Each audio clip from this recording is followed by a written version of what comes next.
Good evening, everyone, and welcome to the November 13th, 2012 meeting of the Downers Grove Village Council. It is my privilege to call this meeting to order. There are copies of our agenda on either side of the room. If you'd like to pick one up and follow along with our proceedings tonight, I would invite you to do so. There will be multiple opportunities for public comment, both with respect to items that we will be voting on tonight, as well as an opportunity to comment on matters of a general nature that are not appearing on our agenda tonight. It is our custom to begin our meetings by reciting the Pledge of Allegiance, and we have some very special guests with three of us tonight to help lead us in the pledge. We have representatives of not one, but two different scout troops from 5 different schools by my count. So, gentlemen, if you would please come up, assemble yourselves up in front here. Remember what I said, the camera will be in front of you, the flag will be behind you. And if everyone please rise and join the scouts and myself as soon as they're assembled. Didn't work.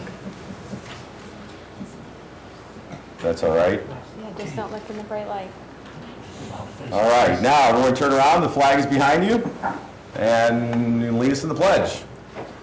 I pledge allegiance to the flag of the United States of America and to the republic for which it stands, one nation, under God, indivisible, with liberty and justice for all. Thank you, guys.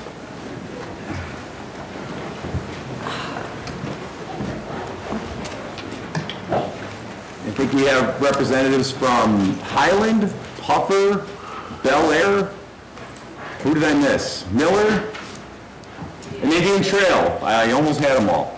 Now, I think that we had a very inquisitive group here, and I had the pleasure of talking with the scouts before we began our official meeting. And I think there might be 1 or 2 who may have a question for the village council. Any brave souls?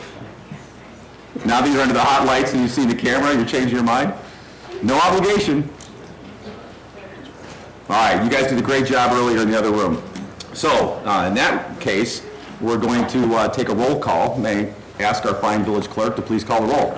Commissioner Rankin? Here. Commissioner Barnett? Here. Commissioner Neustadt? Here. Commissioner Durkin? Here. Commissioner Waldeck? Here. Commissioner Schnell? Here. Mayor Tully? Here. Thank you very much. That brings us to item 3 on our agenda, minutes of council meetings. We have one set of minutes from a prior council meeting of November 6, 2012. Any members of the village council have any comments or questions or corrections with respect to those minutes? Hearing none, do I have a motion to approve those minutes? So moved. Second.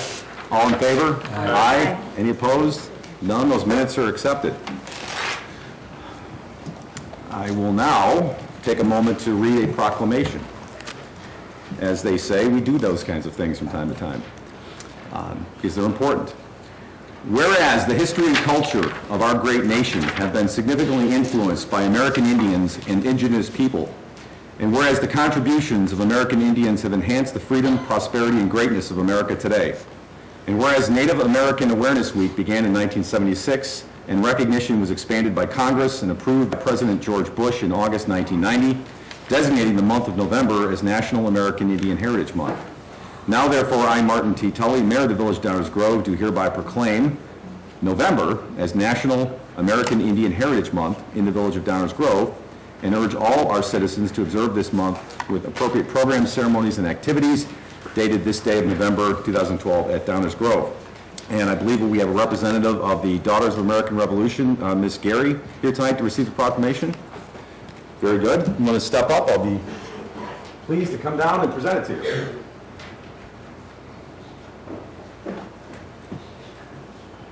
Good evening. Good to see you. I'll present you the proclamation, and then if you want to comment, we'd love to hear from you. We're going to make sure the folks at home can see this. The scouts will do a camera with. There we go. I'll give that to you.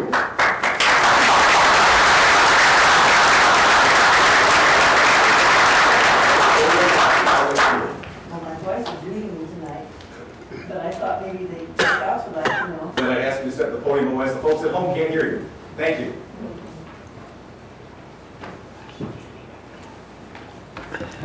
In the Downers Grove chapter of the Daughters of the American Revolution, are striving to repay the debt to the early Americans, and we would not have survived if not for their help. And the first colonists incorporated their ideas of a republic and a democracy in our Constitution, and use their ideas of conservation not practiced at that time elsewhere.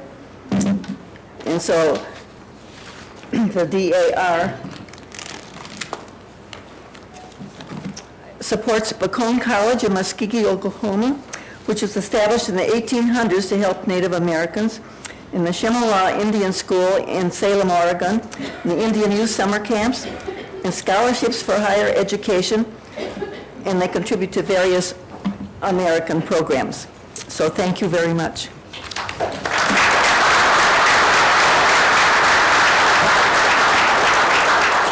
Thank you very much, Ms. Gary. Appreciate that, and thanks for further educating the Scouts. You guys thought you left school, but you still learned something tonight, didn't you?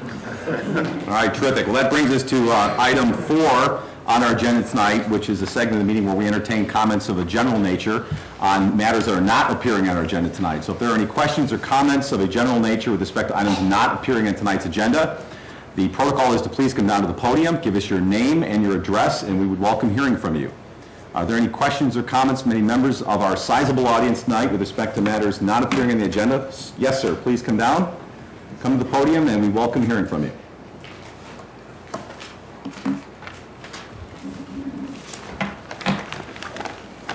Good evening. Thank you, Mr. Mayor and members of the council.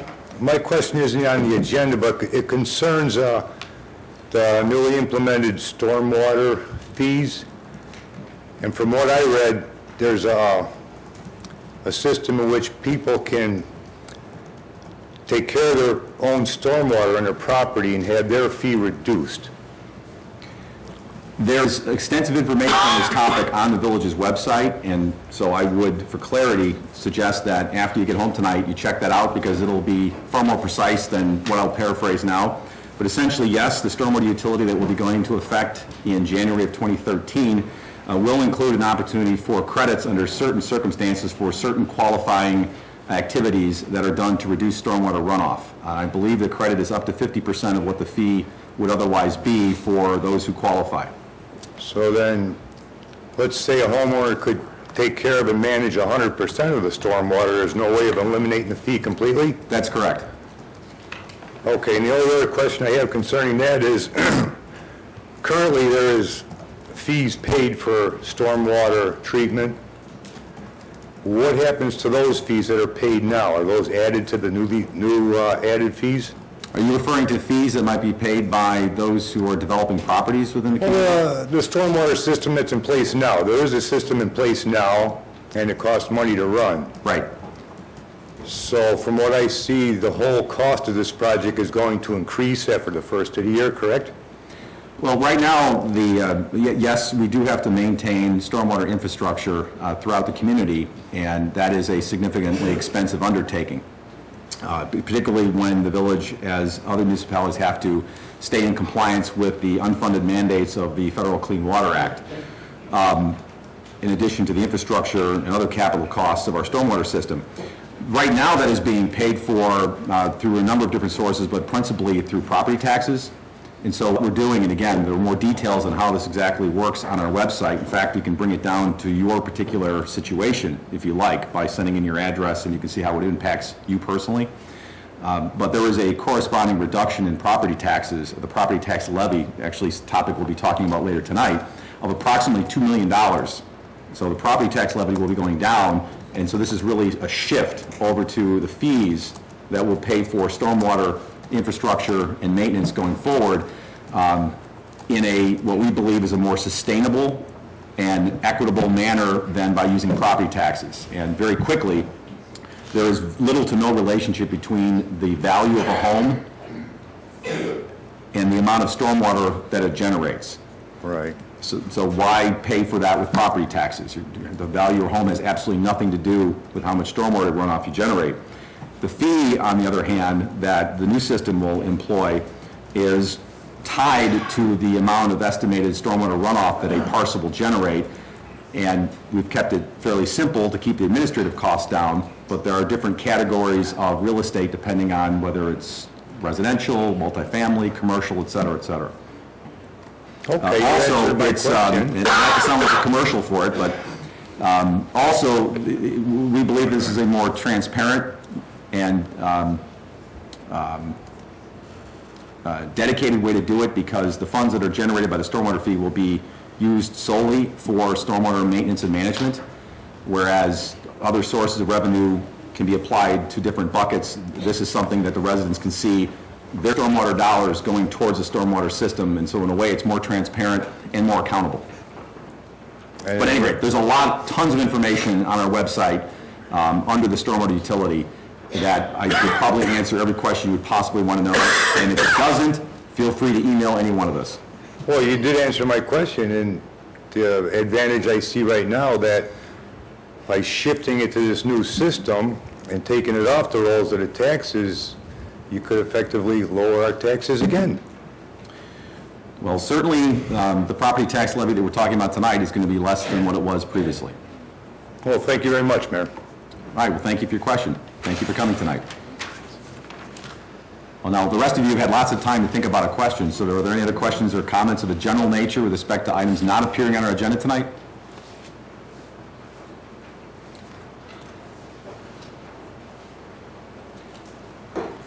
Good evening. Good evening, Mayor and council members.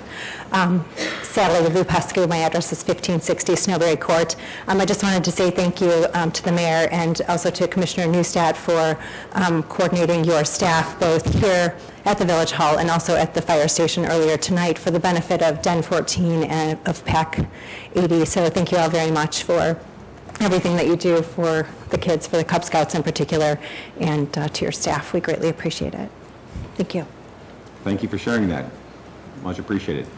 Any other questions or comments of a general nature? You guys had your chance. Any other questions or comments of a general nature? Okay, hearing none, then we'll move to item 5, public hearings. We have no public hearings tonight, so we'll move right to item 6, our consent agenda. Do I have a motion to approve the consent agenda as presented? So moved. Second. Are there any questions or comments from the members of the Village Council with respect to any of the items on the consent agenda? Commissioner Waldeck? Not a question, it's a comment. I did submit some questions on the technology, and just a comment that I would prefer that some of these technological items tend to be referred to our technology committee before they come directly to us. So I'd like to see a more active technology committee. Thanks, Mayor. Thank you. Commissioner Rankin? I just wanted to highlight some good news in the consent agenda. The 2012 budget had $125,000 to modernize the public works radios.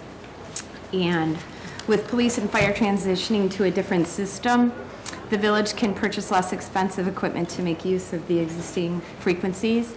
And this agreement is $26,000. It's $98,000 below the budgeted figure, and I think that's something that we should all be proud of. And it's a result of staff being innovative and looking for a different solution. So thank you to the staff. Thank you, Commissioner. Any other questions or comments from members of the council? Any questions or comments from any members of the audience with respect to any of the items on the consent agenda tonight under item 6? Hearing none. Roll call, please. Commissioner Schnell? Aye. Commissioner Durkin? Aye. Commissioner Rankin? Aye. Commissioner Barnett? Aye. Commissioner Neustadt? Aye. Commissioner Waldeck? Aye. Mayor Tully? Aye, the consent agenda passes unanimously. It brings us to item 7 on our agenda, our active agenda. We have 2 items on that agenda, items 7A and 7B. Do I have a motion to adopt the fiscal year 2013 budget in lieu of passage of an appropriation ordinance? Mayor Tuller, I move to adopt an ordinance adopting the fiscal year 2013 budget in lieu of passage of an appropriation ordinance as presented. Second. Any questions or comments from members of the council with respect to the proposed fiscal 2013 budget? Commissioner Waldeck. Thank you, Mayor. Gee, I really didn't want to disappoint Commissioner Durkin this year. All right. I asked him where all his props were. I brought props. Okay. Well, for starters, just so you know, this is our paper budget this year. It's full of words and numbers and things. We have a cyber version out there, which really consists of zeros and ones, but if you have the software, it looks pretty much like this one. A budget is not a reason to do anything. It's not an excuse. All it is a plan, and that plan reflects the intentions of the council majority at a particular time. And we meet about 3 times a month, and at each of these meetings, we have the capability of changing the budget. I've already voted against this budget twice. I voted against the stormwater utility, and I voted against increasing our debt when it was voted on to issue bonds. So an aye or nay at this juncture does not necessarily ensure that what the future decisions are going to be, while it does have a bearing on what we plan to do. So tonight we voted on some snow handling projects in the consent agenda. We also voted on radio equipment and other items that could cost us in the future. And it could also save us money in the future as well. A weather incident can come along and totally destroy our budget. Another thing that could happen is there could be a hot wind from Springfield that could actually suck money. How do you like that? A wind that sucks money from our budget down into Springfield. They could totally decimate our budget as well. So our budget is not really cast in stone. Twice now, Dr. Gordon Goodman came to council with a request to restore funding to the Community Grants Commission. And for those of you who don't know what community grants are, it's the equivalent of our village version of a Little Big Bird. It's community funding for various community projects, entertainment and such. And he was right. All it takes is a council majority at any time to change the budget. The council majority can direct the village manager to reprioritize resources at any time.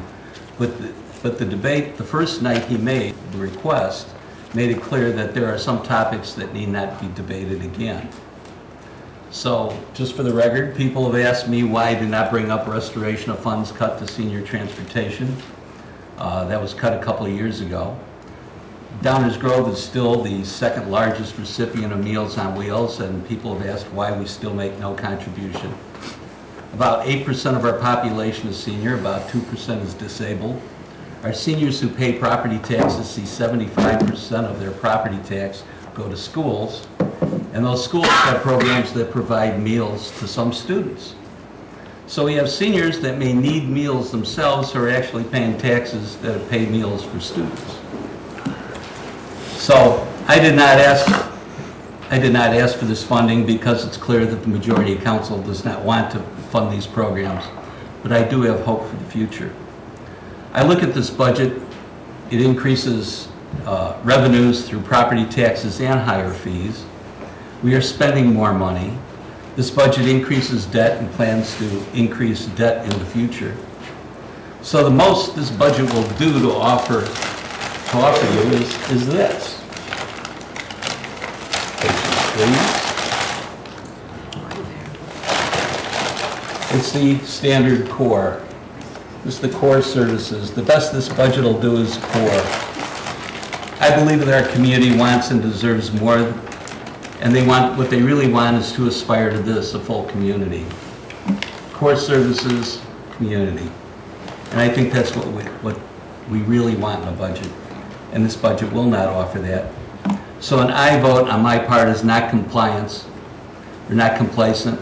I will strive to address the evolving budget challenges that come up, and that's all I have this year, Chair. I will vote for the budget, but I will keep an eye on the budget and future opportunities to improve our fiscal situation. Thank you, Mayor. Thank you, Commissioner. I just have to ask, do you have a food service permit for that apple? I brought extra.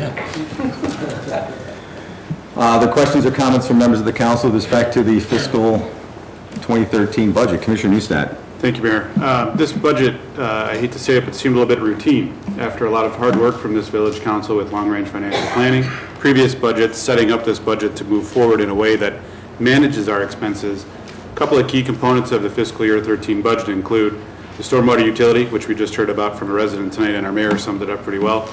Reduces the property tax levy by $1.98 million. The general fund is balanced, and it continues investment in our infrastructure. In years past, we haven't been able to do any of those things. In 2013, we looked to improve this village, not only through our infrastructure, but through the way we manage our finances, and especially how we manage our operations and our staff. This village operates on a lean principle. We have reduced our FTEs, we've reduced our fleet. We've changed the way we do business in Downers Grove to make this organization not just a municipality, but as I spoke with a couple of our staff members last week, kind of like a municipality that's a family business. These staff members and this village council are part of a team. This organization is better every day for the work that goes on here, and this budget is an example of that.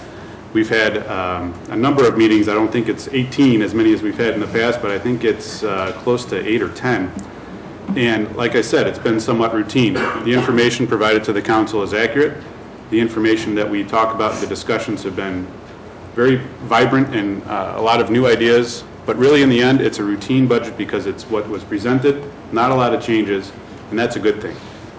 No surprises, and this budget means that we are moving in the right direction as a village, and I will be in very much support of this tonight and appreciate all the hard work by my colleagues and, of course, the staff in every department, not just the finance department and the manager's office, but each department has done a lot of work to get to where we are now. Thank you, Mayor. Thank you, Commissioner. Other questions or comments from the council with respect to the fiscal 2013 proposed budget?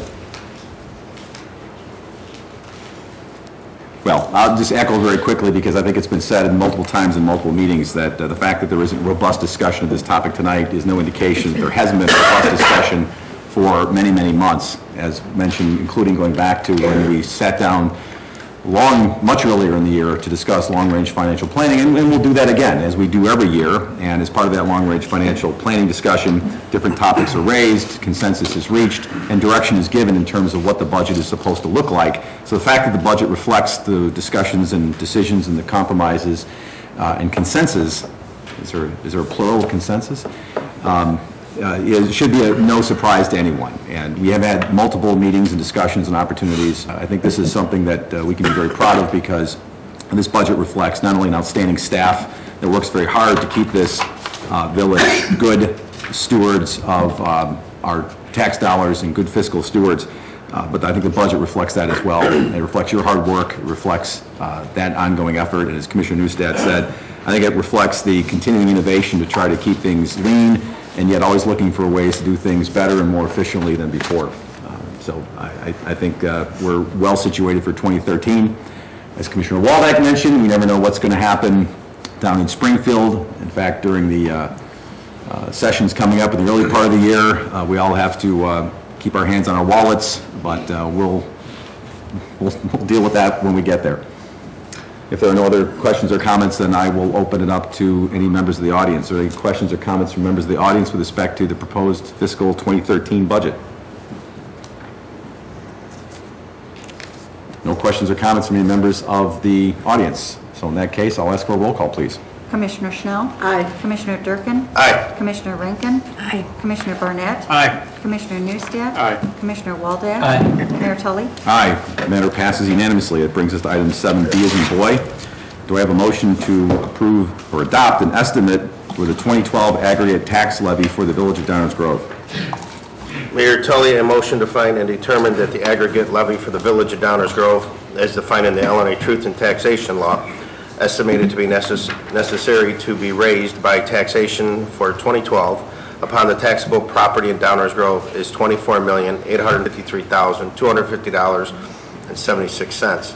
This amount is based upon an estimated levy of $3,968,669 for corporate and police, $2,850,000 for fire, $1,943,836 for the police pension, $2,244,196 for the fire pension, $4,306,580 for library operating, $655,460 for the 2003 library debt service, $1,180,950 for Central Business District 2005 series debt service, and $707,907.50 for Fire Station Number 2, 2007 series debt service, and $1,151,012.50 for stormwater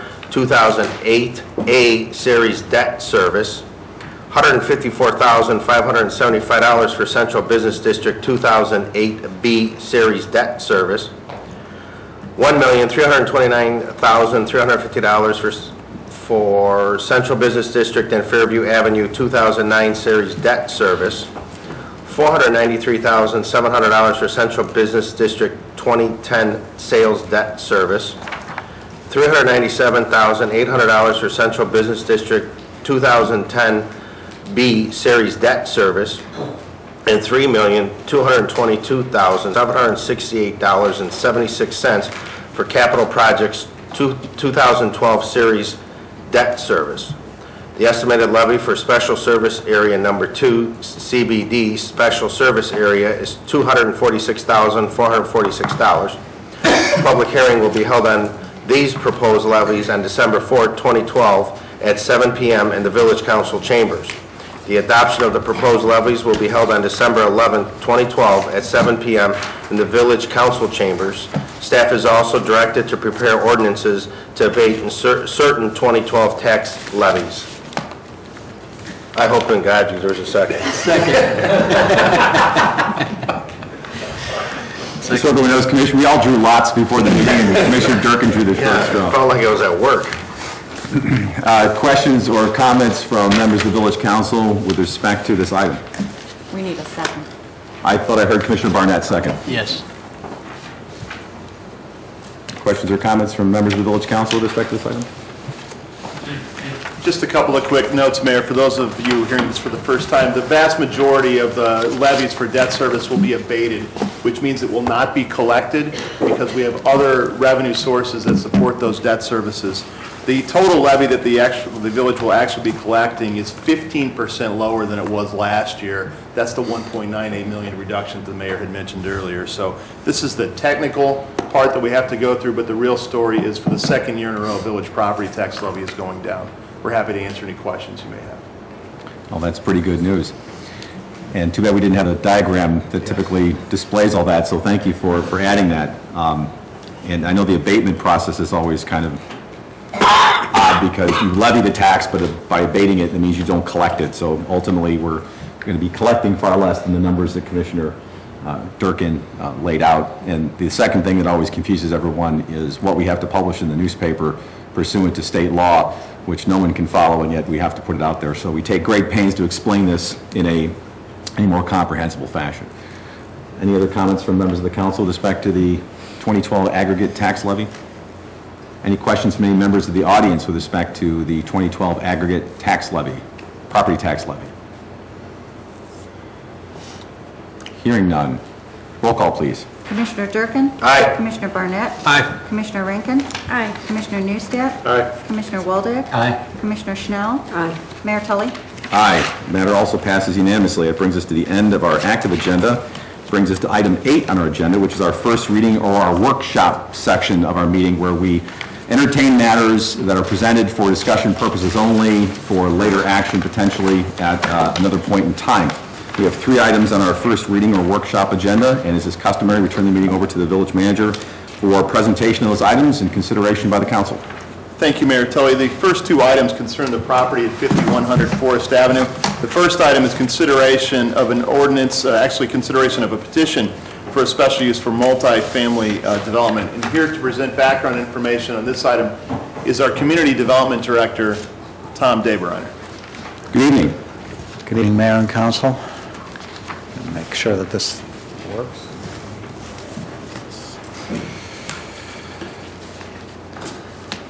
There we go. The council has before it tonight a petition for a special use for multifamily residence known as a supportive living facility at 5100 Forest Avenue in the downtown business zoning district. And while the Plan Commission recommended approval of the request by a vote of 5-2, staff is recommending denial on the November 20th active agenda. Staff believes that the Village Council, in fact, cannot approve this petition because the petition does not meet the zoning ordinance, and specifically the lot area and parking requirements are not met.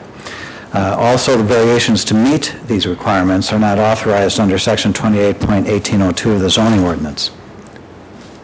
Here is the location of the site at the northwest corner of Gilbert and Forest. And that is the 5100 Forest Avenue location. A vacant bank building sits on the 1.1 acre property right now located at that corner, and the property is zoned DB for downtown business. And what I'm doing here is showing that black line, which is the area that separates, the line that separates the DB downtown business zoning district from the DD downtown transition zoning district, just to show location there. So the property is located again in the DB downtown business district. Here's an aerial of the site, again showing the vacant bank building. The proposed building is oriented north-south on the site. Here facing east, opposite Burlington Avenue. The 18-car outside parking lot is shown here on the east side of the property, and the property, or the building itself, runs along the west property line, roughly. The proposed, the first floor, which you can see here, shows administrative, an area that would include administrative offices, laundry, dining area, and uses, as well as a 24 vehicle parking area, which would be located inside but on the first floor. Each of the remaining 4 floors would include 30 living units for a total of 120 units. When staff looks at these kinds of requests, we take a look initially certainly at the comprehensive plan and the zoning ordinance. Staff believes that this does not meet the comprehensive plan goals. Specifically addressed here is the need for transit-oriented development. And these are recommendations and guidelines. The need for transit-oriented development given the proximity to the train station. Preference for mixed-use development, which is first-floor commercial uses with residential above it, as well as providing a terminating vista, which is planner jargon. And it really means that we're setting up an activity center, in this case to the west side of the downtown, and something that's really attractive and will pull pedestrians down Burlington Avenue, therefore not only supporting the business at this location, but the businesses along Burlington Avenue. This isn't something, as I indicated, that we had to interpret. In fact, it's quite specific in the comprehensive plan. The property itself is identified as a catalyst site, shown here circled in blue. Catalyst site number 8 in the downtown key focus area portion of the comprehensive plan. I'm not going to run through this, but it calls out some specific wording for that site. And that's the comprehensive plan summary. The zoning ordinance also has not met the density or the lot area requirement, but we've converted it to density for our purposes here. Would allow the property to have up to 60 units under the zoning ordinance. In fact, 120 units is proposed. This raises issues with the parking requirements. Residential requires parking, and for 120 units that would require 168 parking spaces. 42 spaces are proposed. And staff also does not believe that the special use standards, which are Chapter 28.1902, are met. With that, I will turn it back over to the mayor and proceed. So staff does believe that, does recommend denial due to the inconsistency with the comprehensive plan and the zoning ordinance. Well, thank you very much, Mr. Dave Reiner. This is something we have a lot of information on, which is always helpful when making land use decisions. And the supportive living facility, or what's called a SLF or a SLIF, is clearly something that I think is recognized at the state of Illinois level, that there's a need for such facilities in the area. And the Downers Grove Comprehensive Plan, at least in a few pages that I can tell, contemplates multi-family residential buildings that are targeted to seniors with amenities. So the location of facilities like this within our community is generally contemplated.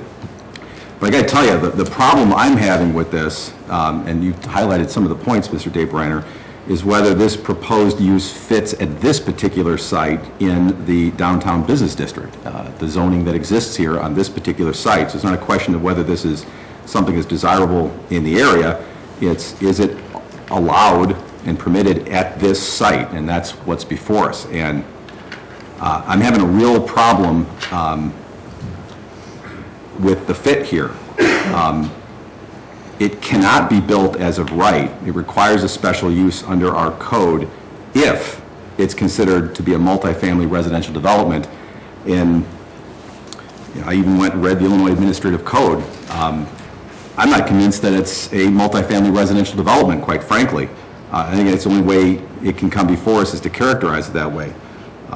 It's pretty clearly a supportive living facility as defined by the Illinois Administrative Code, and if you call it that, we don't permit it, period, under our code.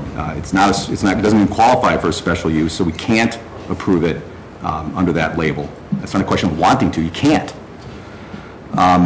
If we look at it as a multifamily residential development, which is what has been requested of us, then we have to look at the criteria for considering a special use, which again is laid out in, Mr. DeBreiner said it, I'll say it again, Section 28.1902 of our municipal code, which provides the standards of approval for special uses.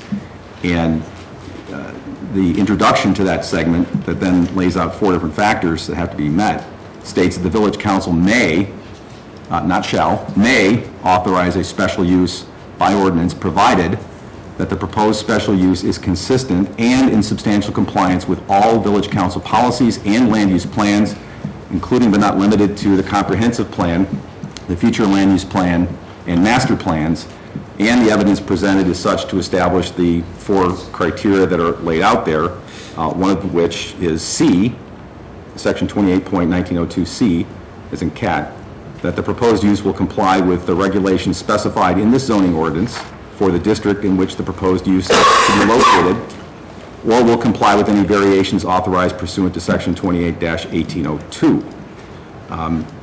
So I'm trying to navigate this and see whether this can work this route, because you can't do it the other way. And the problem here is that there's several points of friction as based on what I've read in the staff reports and what was discussed at the Plan Commission and what was just reiterated tonight, is that this proposed facility does not meet the lot area requirements, does not meet the parking requirements, and we can't grant a variance for either of those 2 things. So again, it's not a question of want, you can't do it. It's arguably inconsistent as proposed with the downtown pattern book, but that's not such a big deal in my mind. But the other biggest problem is the section of our ordinance says it has to be in substantial compliance with the comprehensive plan, and it's not. No way, shape, or form. And this isn't a question of discretion. That's what the code says. The reason we have a comprehensive plan is to provide guidance on issues like this, and we have the benefit here of not just general guidance, we have very specific guidance. And for those of you that may not be familiar with the process, this community undertook an extensive process of coming up with a new comprehensive plan because one had not been updated since 1965. And so as part of a more than a year process of engaging all segments of our community, up, down, back and forth, all across, we came up with a comprehensive plan that was to set out the vision for our community and what we wanted to do with certain portions of town. And one of the things that was indicated were these catalyst sites. I think Mr. DeBreiner pointed out catalyst site number 8. So this isn't just general guidance we have in our comprehensive plan. This particular location is carved out for a catalyst site. And the comprehensive plan talks about catalyst sites and what they're supposed to be, and under no interpretation is it this. It just isn't. Whether you look at definition of catalyst sites on page 95, or the goals for goals and objectives, which are in the appendix, goal number 3, 1. the types of uses that the comprehensive plan contemplates are some of the ones that are already down there that we've been striving to develop over the last 10 years. And I don't see this as fitting into that model. It just doesn't. So it's not a question of, is this different, is this violet or is this purple? The plan speaks pretty clearly on this. And so that's a big problem, in addition to the fact that it just doesn't meet the special use criteria and there's no variance that can be granted. We just don't have the authority to do it. So my concern is that while this is certainly something that there is a need for in our area, nobody's, I don't think, going to debate that. It seems to be like a very difficult attempt to shoehorn a facility into a location where it just doesn't fit.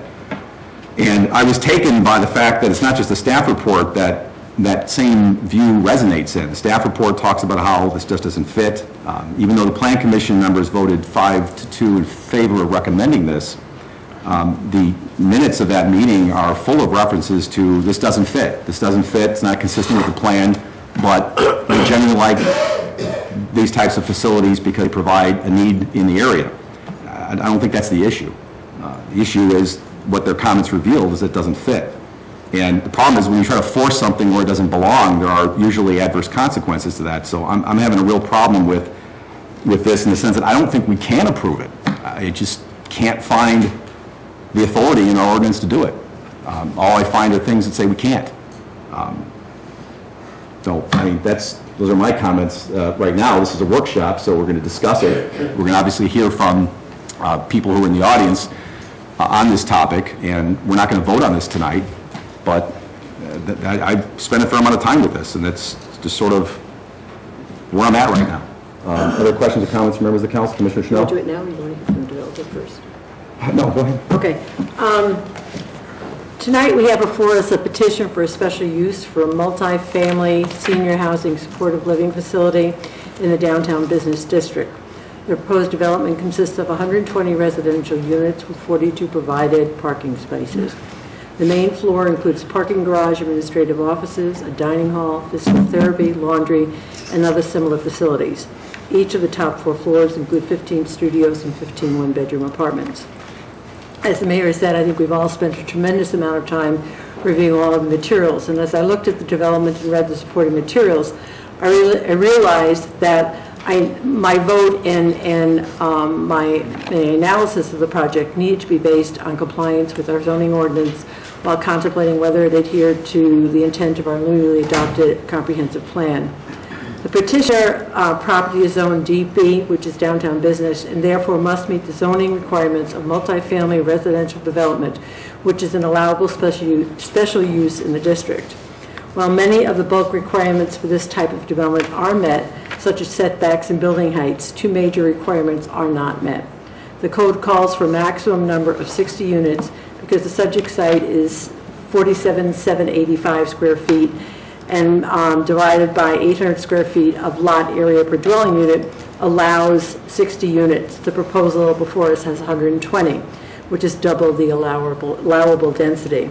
Another deficiency is in parking, where 168 parking spaces are required while only 42 are provided. Public parking in the area is at a premium and would not always be available for the project. Approving a special use for a development which does not meet the requirements of the zoning ordinance should not be done. As cited in the Living Word case, which is the case actually that the developer sent us, the case states that it would be fundamentally erroneous and unwise as a matter of precedent to hold that the City Council may employ the special use application process as a means to amend the zoning ordinance. And otherwise, we can't do this. As far as compliance with the comprehensive plan, this site was analyzed as a catalyst site, which the mayor talked about in the plan because of its importance to the DP district and its ability, for my comprehension anyway, to cement the western edge of the downtown business district. It's always stated in the years that I've been up here and whenever we discuss the downtown that we need to draw a line between a transition district and the actual business district itself, and this was the line. And in order for us to keep that line, we need to adhere to the comprehensive plan. In the plan, it is viewed as an area that could attract a quality mixed-use development, providing both a retail and residential component. This would provide needed foot traffic for the western edge of the DP district, particularly if it is based on a transit-oriented development. The SLF is not a mixed-use development, but rather has a single focus which would not necessarily contribute to the overall economic health of the downtown. In addition, the comprehensive plan viewed the site as a terminating vista for the western edge of the DB, which would draw people to the retail on the south and east. The SLF does not appear to be this type of development. As one of the larger areas for redevelopment in our downtown, careful attention must be made to the suggestions in the plan for its future development. Many on the Plan Commission were concerned that the site had laid vacant far too long, and therefore it might be advisable to approve what is before us tonight. As the economy picks up, we have an opportunity to do great things for our downtown, and waiting for the right development that adheres to the code as well as the plan are vital for its vibrancy. After careful review of all the documents, and we've had a lot, provide staff reports, the Plan Commission reports, the City of Chicago Heights versus Living Word Church, the comprehensive plan, as well as many others given to us by the developer. I do not feel that this development meets the minimum requirements for our zoning ordinance, as well as the intention of our comprehensive plan. Thank you, Commissioner. Other questions or comments from members of the council? Commissioner Neustadt? Thank you, Mayor. I think you and Commissioner Schnell summed it up pretty well. The Village Council cannot approve this petition. It just does not meet the zoning ordinance. We've heard that many times tonight, but for my opinion, it also doesn't meet our comprehensive plan. Many of us on this dais and, of course, in staff went through the long process of creating that comprehensive plan so we could have a policy guidance for use just like this. That document is important to us. We follow it. We should follow it. My support for this will not be met because we cannot approve this petition. Thank you, Mayor. Thank you, Commissioner. Other questions or comments from members of the Village Council? Commissioner Barnett? Thanks, Mayor. I'm going to just be repetitive, but it sounds to me, I think, Mayor, you said it best early on in your commentary when you said that this really isn't a question about the, what a SLIF is or whether it might be needed or whether there might be a market for it. It's just a question of zoning rules that exist and our abilities to change them. And it strikes me as, an interesting discussion perhaps to have a debate about SLIFs, but not a petition that's brought before us that we have any business approving. We've also heard from other folks. I mean, we've certainly heard from some members of the community about it. We've heard from downtown management about it. But the fact is the rules about zoning are what they are. They're there for a purpose. They're long-standing, and they're pretty clear. I think it's an interesting topic that might warrant further discussion in some different venue, but for this application on this parcel with this zoning rules, I think it's not something we can go forward with. Thank you, Commissioner. Yeah, not to be repetitive with my fellow colleagues, I too will not be supporting this for the many reasons stated. Thank you, Commissioner. Other questions or comments? Commissioner Waldeck? Thank you, Mayor. Clearly, we're just in the workshop process tonight, but we have a wealth of information already before us. We have the usual staff reports. We have a Planning Commission report, and I read it much the same way that I believe the mayor read it, even though it passed through the Planning Commission. If you read the logic and the rules that were applied, and other than the vote was more from the heart rather than from the law. And then we also have the appropriate rules. As others up here, I've met with some of the principals involved in the project. I appreciate having been given a lot of additional information for consideration. I did look at it all. This week, we'll be talking about the project, make sure we have all the relevant information to make a good decision. I think we're probably there at this point. As I told the group that I met with, I like to have all the facts. I review the rules, and I apply the rules to the facts. I don't like to act expeditiously or out of expediency, because that tends to create inconsistency and unfairness. So, based on, there's a lot of questions about living facilities and who's going to park and shopping and all these kinds of things, and those are all interesting topics for discussion when you're talking about a SLIF, but when you're looking at the rules and applying the rules to the facts, it appears to me that, as pretty much has been described between the mayor and Commissioner Schnell, and not to repeat anything they said, it just doesn't seem to meet the rules. And you know, it's hard to support something when facts just don't support the rules. Thanks, Mayor. Thanks, Commissioner. Commissioner Rankin, you might as well round things out. Yeah. I'm not gonna, well, I am gonna repeat some things that my colleagues have said, but I went through all the materials and considered the petition before us. But it just doesn't meet the zoning ordinance for a downtown business district for parking, and it doesn't meet it for lot density. This allows a maximum of 60 units, and the petitioner is proposing 120 units. And supported living facilities and other senior housing developments are not permitted uses for the downtown business district. And I think everyone has talked about the comprehensive plan, and there was a lot of hard work that went into developing that. And they're recommending, or the comprehensive plan is recommending a mixed-use transit-oriented development, and this is clearly not that. And the other thing that's been mentioned by all my colleagues is that it identifies this as a catalyst site, and I don't believe the SLIF would be fulfilling that. So, thank you, Mayor.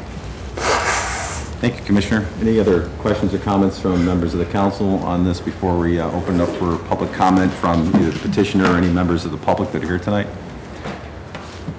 Hearing none, then I would invite members of the public who would like to comment or ask questions about this proposed item. Again, the protocol, I'll remind you, is to please come down to the podium, give us your name and address. We love hearing from you. I would ask that to the extent that you may be wanting to say something that someone has already said, we'll hear it the first time. We don't need to hear it again and again and again. I don't want to cut anybody off, but we do like to give the opportunity for someone to add something new to the conversation if it's already been said multiple times. But please, anyone who would like to speak, please come down to the podium, give us your name and address. Again, we're not voting on this tonight, so want to hear what people have to say. Although I don't think anyone's saying that the supportive living facilities are either good or bad. I think it's a zoning analysis. Good evening. Hello, Mayor and council members. I'd just like to present another view on this proposed project. Would you mind sharing your name and address? Sure, I'm getting there. Hello, my name's Kathy Pedigo, and I'm the manager at Emmanuel Residences, which is the neighbor to this proposed property. And I've talked some with the project team about this project, so I have some idea of what they're proposing. I manage the 120-unit building on Gilbert Avenue for older adults over 62 years of age and younger adults with disabilities. The residents at Emmanuel shop and dine in downtown Downers Grove. The family members and staff at Emmanuel are regular customers in Downers Grove as well. And I met with my staff today, and some of the people that live at Emmanuel are here, and we are supportive of this project. It would be an exciting opportunity for Downers Grove to expand on affordable housing for older adults. The older adult has many definitions, and I have some very active individuals in my building who are involved in the community and live a very full and engaging life. The proposed project, by how they've explained it to me, would combine providing housing, and there'd be opportunity for some businesses under this roof. And during the 8 years of managing Emmanuel, on the average, there's been 5 to 10 residents that leave each year in need of supportive services. And I consistently have a wait list to fill my housing. When the need arrives, it would be very attractive to be able to tell residents, you know, you're now in need of more supportive services, you can move next door. They would still be able to maintain the long-term friendships that have been established at their building and in the community. The project team has done significant work to obtain the licensure for this type of building, and this is a one-time opportunity to move ahead with it. It's assisted living as an affordable option for those who need it, along with the private payers that would be in the building. I believe that my property and other properties within my company would be able to provide referrals for this property. And they've talked about including other opportunities in the building, such as a beauty salon. There'd be medical providers coming in, a gift shop, a coffee shop. With a difficult economy for quite some time, this project would be a significant business opportunity for the community that would contribute revenue and provide jobs and affordable housing. I would support such a project, and I would encourage you to vote in favor of it. And I also have minutes that I brought from my peer, Rose Malcolm, that manages the other building on Highland Avenue over by Good Sam. I'd like to take a moment to read her comments as well. Sure. And this is, she's the manager of a 150-unit building by Good Sam. I am unable to be present at this meeting when the proposed SLF is discussed, but would like to share a few thoughts. I am the manager of Peace Memorial Manor, a federally subsidized apartment community for seniors and disabled adults located on the grounds of Good Samaritan Hospital. It is currently home to 182 men and women. People who choose to live at peace have chosen an independent lifestyle. Our goal is that they be at their home for as long as they wish to be and live safely. In order to remain at peace, residents with the need for increasing amount of supports must piece together that support from healthcare and homemaker services in the community. This approach works for many, but some need additional supports like daily medication reminders, assistance with personal care and meal prep that can be found in an assisted living facility. Unfortunately, for those with limited incomes, a move to assisted living facility is not an option. The best option is a SLF, a supportive living facility. Statistics show that Downers Grove is an aging community. Advocate Good Samaritan Hospital, along with a number of community partners, identified hotspots of seniors who are accessing the emergency department more than once a year with potentially avoidable complaints. The number of seniors hospitalized at Good Sam is so great, the County Senior Services has placed a discharge caseworker there on a full-time basis. Downers Grove has been home to many residents. They worked, raised families, and volunteered in this community. They do not want to leave this wonderful community. Without affordable options, they may have to. And we had gathered up receipts of, money that residents spend in the community. Thank you for your time. Thank you for your comments, Ms. Pedigo, and we counted both of them. Thank you. All right. Other questions or comments on this item? Yes, ma'am, please. Good evening. Good evening. My name is Rose Hudson. I own the hair salon next door to the proposed project. I believe the speaker that spoke earlier is correct that we do need to have this facility, but not in the downtown area.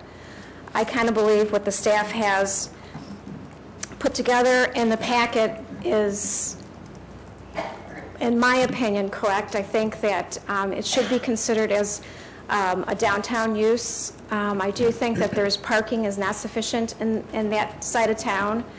I don't believe the residents, if they are on a limited budget, would be paying or spending money to shop in the downtown area. I do think it would be difficult for some of the residents, if this goes through, to even find parking to visit their family members. I do know that times are tough, and I know there's vacant properties out there. I just don't believe that just because it's vacant, you should change the rules to accommodate such a project. I also think if anything does go into this location. I think there should be an extensive traffic study done, just because the traffic going over the railroad tracks is always congested, and people are pulling in and out of the library parking lots.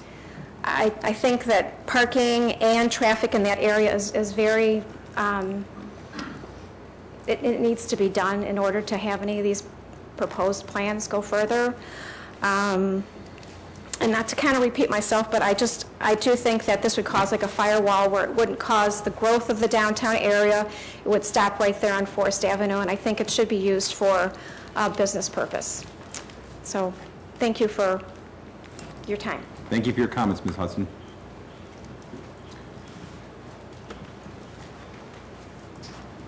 Good evening, sir. Good evening. Good evening. My name's Douglas Marks. I live at 6830 Springside, Downers Grove. I also own and operate Douglas Main Pharmacy at 5207 Main Street. I would argue a couple of points I wanted to make, and it'd be interesting to hear from the director from Emmanuel. She said that, remember the numbers from up at Peace Manor, 182 residents and 150 apartments. So if this proposed development had 120 units, 15 were going to be on each floor a efficiency, and then the other 15 would be one bedroom. So you would probably have people moving in there that at best would be couples only or a single person. So I would think that you should be more open to the parking needed for that type of facility, because you're not bringing in, as you have some other facilities downtown that might have people younger living there, might have children, most don't. And again, the attractiveness of this site in or next to downtown is the fact that we've had several businesses downtown trying to make it, struggling. Lemon Tree, the downtown grocer on the other side of the tracks that was one point the 7-Eleven convenience store, has had different owners in and out. This type of place, the people do walk to already from Oak Tree. I have a lot of patients, customers from Oak Tree that walk when the weather's permitting, also from Emmanuel that walk. So I would argue a little bit about your feeling that there would not be people leaving this unit and going back and forth, perhaps not as many because of their care level needed, but also I service all these different senior centers with direct delivery service right to their apartments, so it would also help benefit my business so that I can continue to stay where I am. And it would help the other retail businesses. And I just think that the need as far as parking, I understand the zoning, and if you can't, you can't, but I don't feel that you need as many parking places because you won't have the density. And also, since it's not family unit, perhaps the number of units can be reviewed. But again, based on what you said earlier, if you can't, you can't, and maybe the developer needs to assess what they can, you can and cannot do. But I would argue that I do believe it would be beneficial to downtown businesses because of the fact that these people there, if they choose to give up their car, they can walk on good weather days to various businesses that would help out, particularly Lemon Tree to get groceries and so forth. And my store, I have all the general merchandise, to where I think it would benefit downtown. So perhaps for you to just assume that it wouldn't just because they're senior citizens would not be a good way to look at it. But again, you've got to do what you can and can't do. And it's interesting, though, that the other two senior centers are literally next to this site, while the one across the tracks is, about a block away. And those centers, like the woman said earlier from Emmanuel, they're very active in the downtown. They're always out and about, weather permitting, and they do spend a lot of money in downtown and help, and this would just be another building or facility trying to do the same thing. Thank you. Thank you, Mr. Marks. Okay.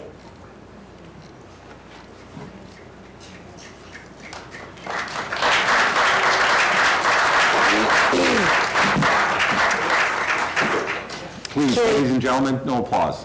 Let's try to maintain decorum. Thank you. Good evening now. Carrie Quinn, 1221 68th Street. I'm here to speak in support of the supportive living facility proposed for the corner of Gilbert and Forest.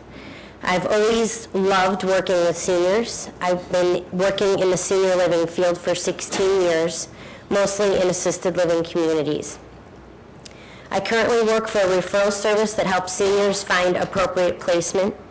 I do not get a fee if I help someone find placement in a Medicaid facility, such as a SLIF or supportive living facility, so my motivation in speaking tonight is not for my own benefit. A supportive living facility, or a SLIF, is basically an assisted living community that is subsidized by the state. It's perfect for that person that is starting to need personal care assistance throughout their day, has some assets left, but will eventually run out of money.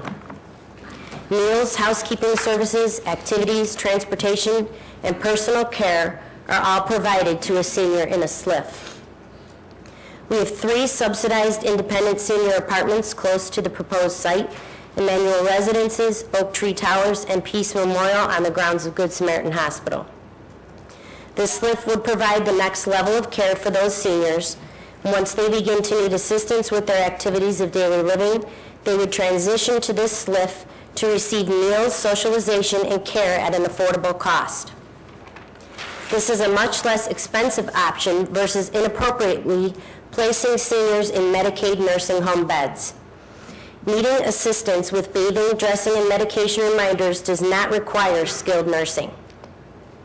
But if someone has a lack of funds and needs this type of daily assistance, sometimes a nursing home is their only choice. But nursing homes are so much more expensive compared to supportive living facilities, and our state is being fiscally responsible by building more SLIF so as to keep seniors from being inappropriately placed. The following are some of the pros of the proposed SLIF. This SLIF will fill the TIF gap instead of increasing taxes and/or increasing parking fees in the future. It will stimulate the economy in Downers Grove. Residents of the SLIF will use our restaurants when their families come to visit. They will use our salons, gift shops, pharmacies, and doctors. The staff will eat their meals at our restaurants. This project would create many jobs at the facility itself, such as an entire kitchen and dining room staff, nursing staff, activities staff, housekeeping and maintenance staff, administration staff, and sales and marketing personnel. SLIFs do not fail. Unlike a retail space, this will not have a for lease sign on it in 1 to 2 years. SLIFs are always full with waiting lists. The SLIF in Bolingbrook right now has a 4 to 10 week list for studios and a 1-year waiting list for 1-bedroom apartments. With the baby boomer generation now into their 60s, the needs for senior living communities will only increase. It could even be said that with the baby boomer generation coming up, there may be a bed shortage in terms of senior living care in the next 20 years. This SLIF will not fail or be reconverted because no SLIFs in Chicagoland have failed. The need is just too great. Adult children will be near their aging parents.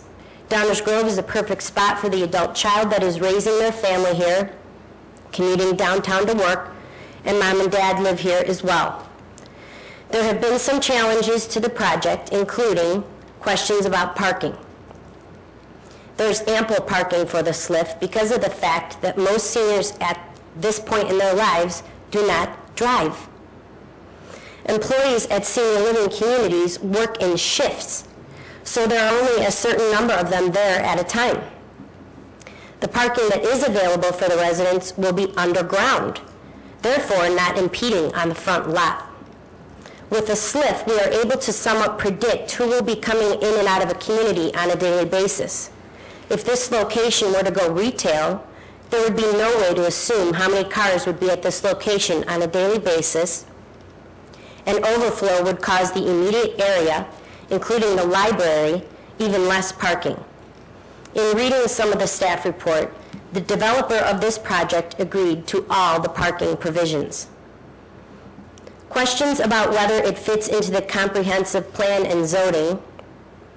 In determining if the SLIF would fit into the comprehensive plan of downtown Downers Grove, the developer contacted Mr. Alan Krakauer, who has over 40 years of experience in planning, zoning, and real estate consulting, and even designed Downers Grove's own Midwestern University. In reading through some of his report, I found this positive stamp of approval. His words say, we find the proposed special use to be consistent with Section 28.1902 of the Downers Grove zoning ordinance. In addition, we find the proposed special use to be consistent and in substantial compliance with all village policies and land use plans, including but not limited to the comprehensive plan and the future land use plans. The special use will not have any significant adverse impact to the neighborhood or community, nor present any adversity to the public health, safety, or welfare. SLIFs are still a newer concept to the average consumer and to our state. Therefore, there is no blueprint, so to speak, as to where SLIFs should go and if they're deemed residential or institutional. There is no real history on zoning for SLIFs. And when I wrote a letter to the commissioners trying to rally their support for the project, most of their responses were, "We love the project, but we're not sure if it fits into the zoning." SLIFs are a new concept, as I mentioned, but that doesn't mean that this can't be tweaked. Just like Acadia on the Green was modified, so can this space. Haven't other projects been tweaked to better suit our needs for the way we live today? Wheaton approved a 168-unit assisted living facility in its downtown. Naperville approved a SLIF on a 1.2-acre site. I think if we think that retail will work in this spot, let's think again. Look up and down Local Drive. We have beautiful condos with retail space underneath, and a lot of it is either empty or not retail. ATI Physical Therapy, chiropractors, Egg Harbor, Edward Jones offices are not retail. Because retail does not work off Main Street in Downers Grove. So to think that retail would work even further off Main Street is a far-reaching dream. There are those that want retail, but retail, at least to many Downers Grove residents, seems not to work off of Main Street. For example, Lemon Tree has seemed to change their niche a number of times in order to fit in or be successful. I would ask that you meet with the developer to get all the facts about this project before making a decision. The consultants have said the amount of parking is correct. The developer agreed to all parking provisions set forth by the village. The interpretations from an expert developer state that the project does indeed meet the comprehensive plan. The architecture of the building blends in with other buildings in the downtown area and will most definitely catch the eye of commuters passing by on the train, bringing attention to a senior living community that will set Downers Grove apart from surrounding towns.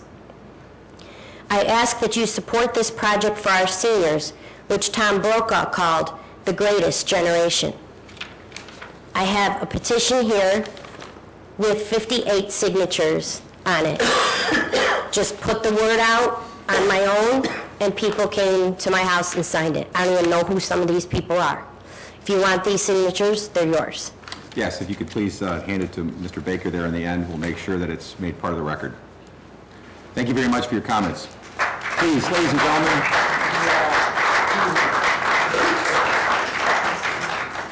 Out of respect for everyone, ladies and gentlemen, we're not applauding or hooting or calling for anybody's comments. Let's just respect everybody's comments and those who want to speak without elaboration, please. Goodness knows no one ever applauds my comments. Anyone else would like to comment on this topic, please?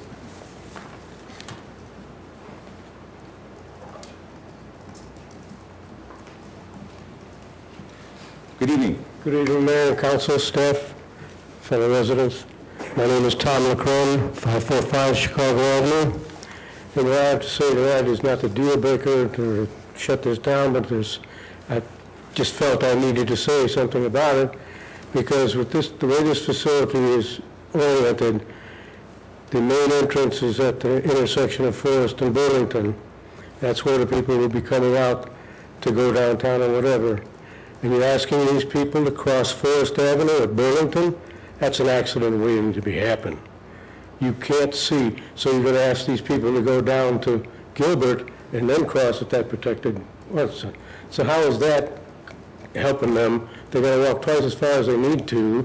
It would be great if they could cross at Forest and Burlington, but that's not going to happen because you can't see cars coming over southbound over the railroad tracks before they're right in that intersection. So if this goes through or whatever, I would hope that the developer of the village would get together and figure out somehow to reorient that building to face off Gilbert so they're right there at the intersection and save them some time. But don't get them killed going on the other side. That just doesn't make any sense to me. Thank you. Thank you, Ms. Lillichron. Are there questions or comments from members of the audience with respect to this item? Mr. Marks, before you speak, let me just make sure that there's no one else who hasn't already spoken who would like to for the first time. I don't see any hands or movement in the audience, so please, sir, come on down. I really like his valid point. A lot of that could be handled by right turn only out of the project as far as for traffic and so forth to help minimize, because you do have the one-way coming towards it. Although TCF Bank entrance almost did line up, and for what traffic it created, it didn't seem, although I don't know the history of the site, if there's been a lot of accidents. But if you did I think if they worked with the transportation people, they could probably do just a right turn out of the site and direct them down to, say, Curtis, to let them get to Main Street that way. But it's certainly something that should be addressed. Thank you, Mr. Marks.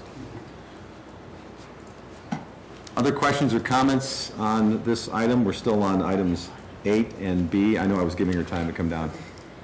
This is a proposed assisted living facility. These people are not going to be walking by themselves out of the building. They're going to be accompanied by a activities personnel to various places in downtown. It's assisted living. This is not independent living. They're not going to be walking alone. So that's all. Thank you. Other questions or comments from members of the audience? Or comments from the petitioner?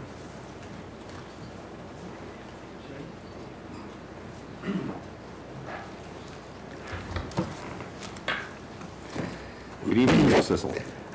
Good evening, Mr. Mayor, village commissioners, staff. Want to say that we appreciate all of you coming today to, give your support to the SLIF proposal.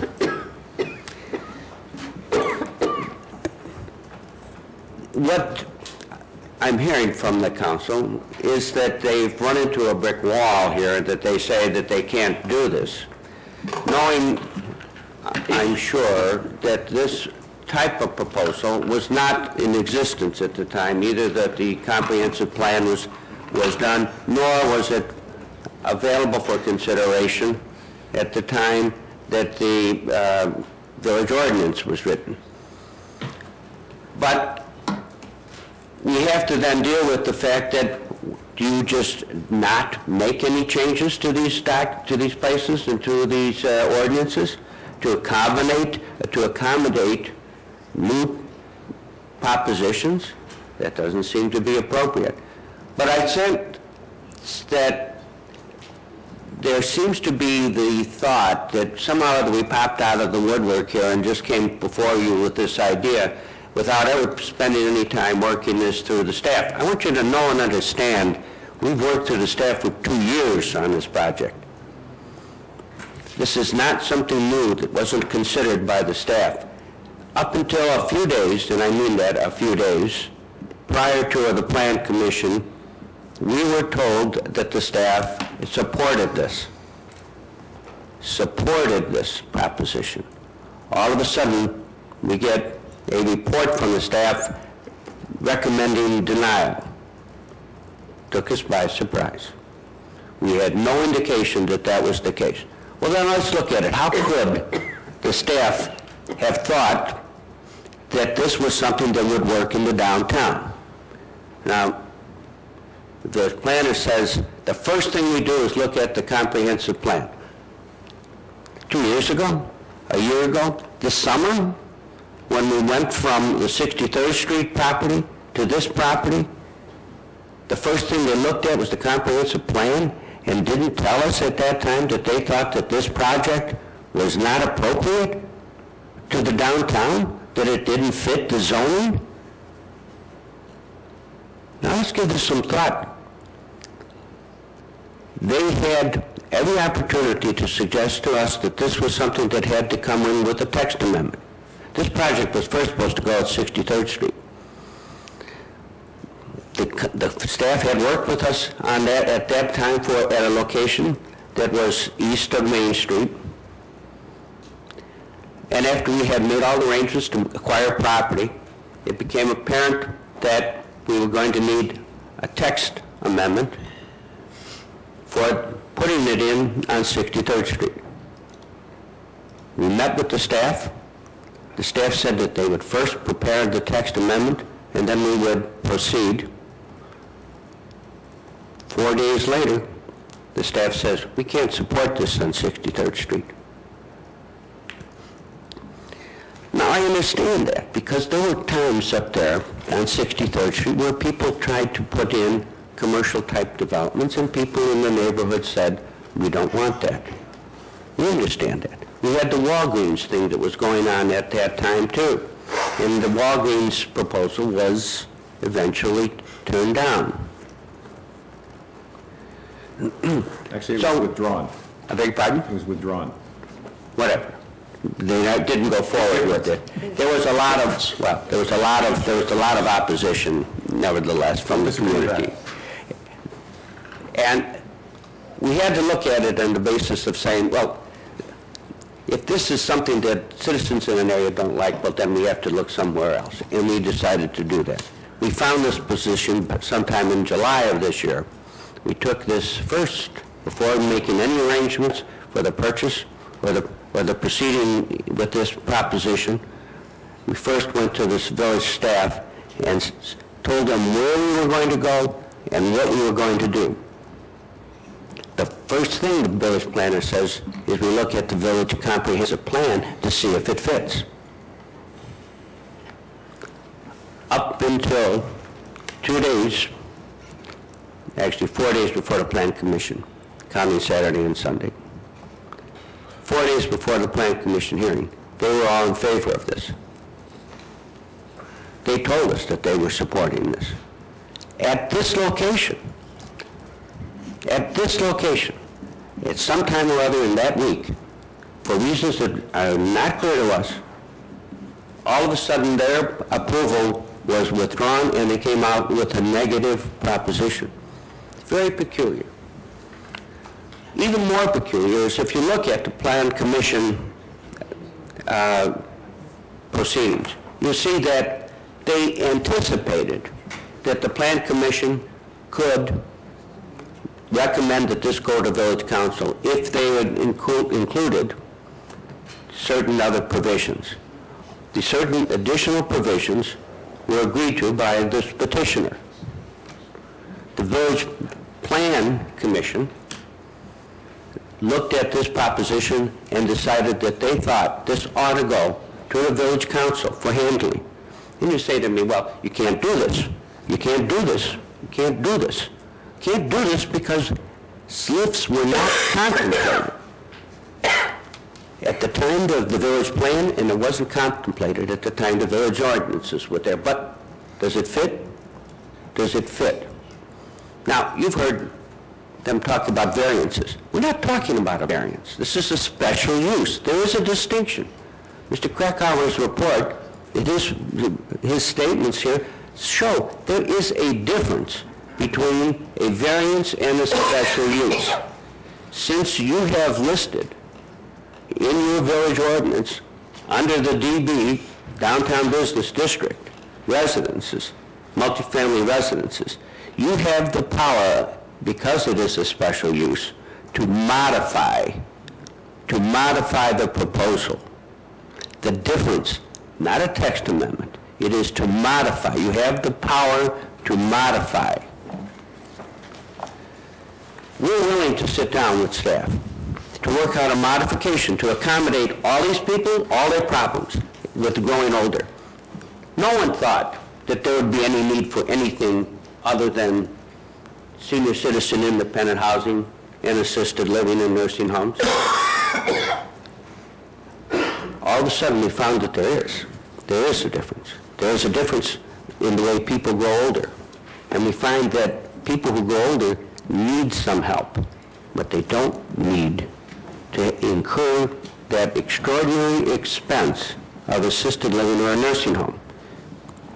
Now, you're going to find out, if you haven't already dealt with this problem with your own parents or someone in your family, having to help them cope with the costs of maintaining care.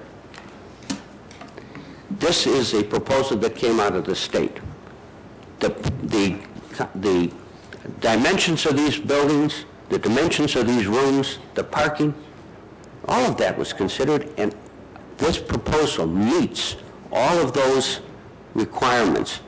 400 square feet. You say, that's not enough for a multifamily dwelling unit.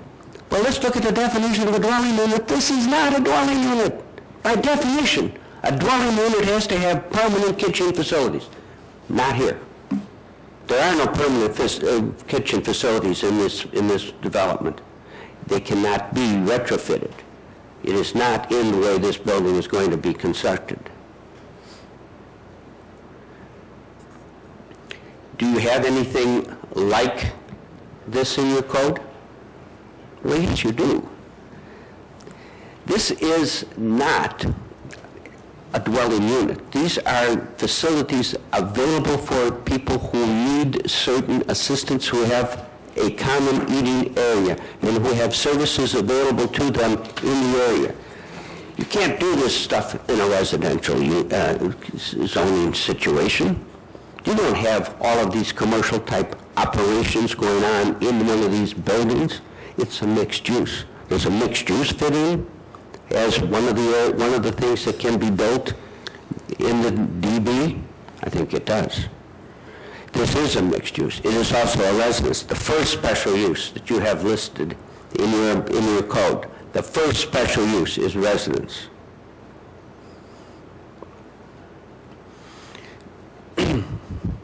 I think that if you consider that this is a special use, if you are considering the fact that we are trying to meet and accommodate a new type of development servicing the people in this area, does that meet the spirit of the comprehensive plan? Well, it certainly does. It does meet that.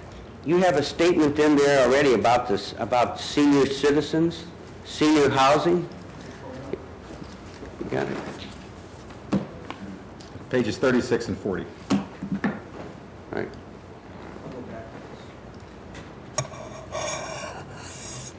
It says senior housing,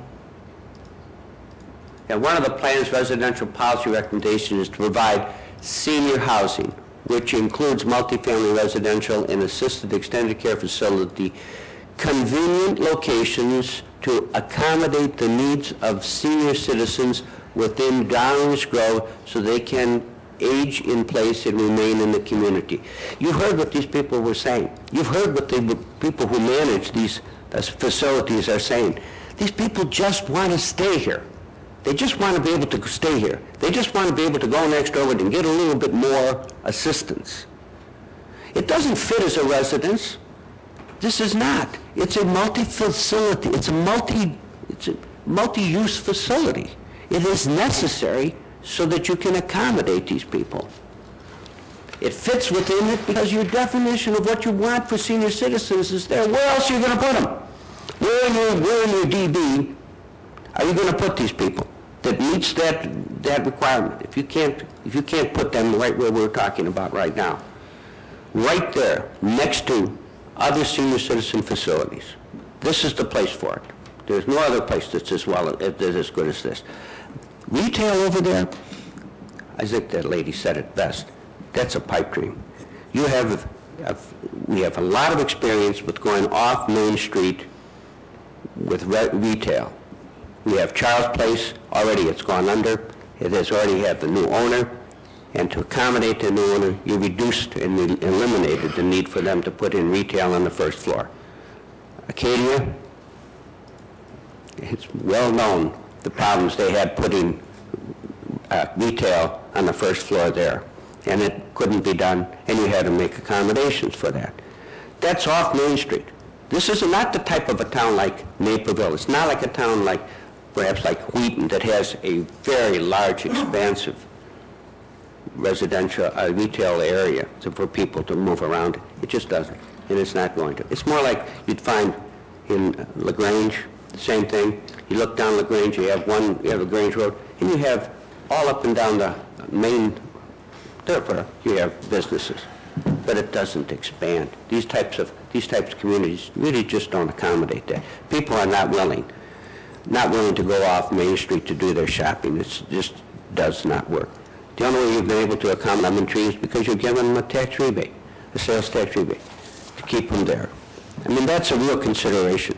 You know, are we going to be trying to do the same thing for somebody up there on Forest, next to the tracks? How are you going to get somebody to go over there?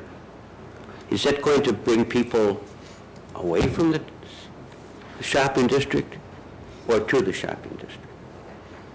Are the people on Main Street, the retailers on Main Street, are they really thinking that it's going to help them if the people are walking away from Main Street?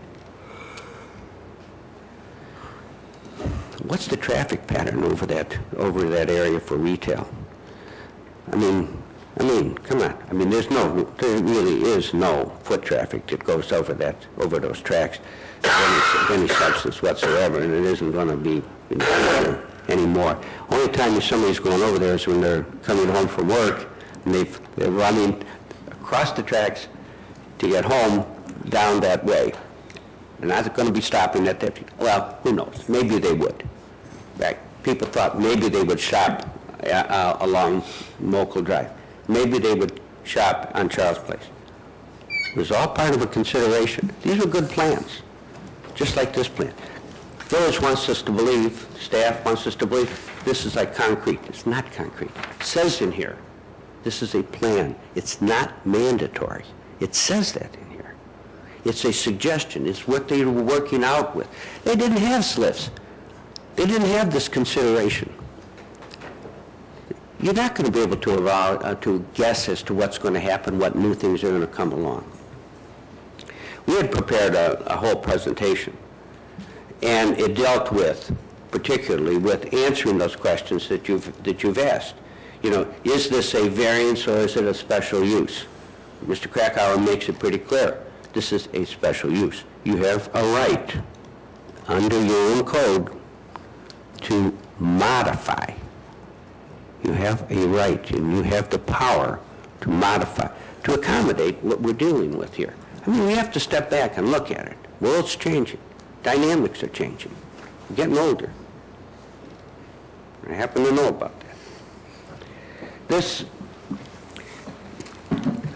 you know, we provided this, Mr. Krakauer's proposition and his response, and it deals with each and every one of these things. The public doesn't know, so I'm not meaning to suggest for a moment that you haven't already read it. I know that you probably have, but the objections that were raised by the council people were based upon a interpretation that does not take into account the special use as opposed to a variance. That the proposed Section 28-1902, standards for approval of a special use, it says that the proposed use at the particular location requested is necessary or desirable to provide a service or a facility which is in the interest of public convenience and will contribute to the general welfare of the neighborhood or community. The subject property is closed. It's boarded.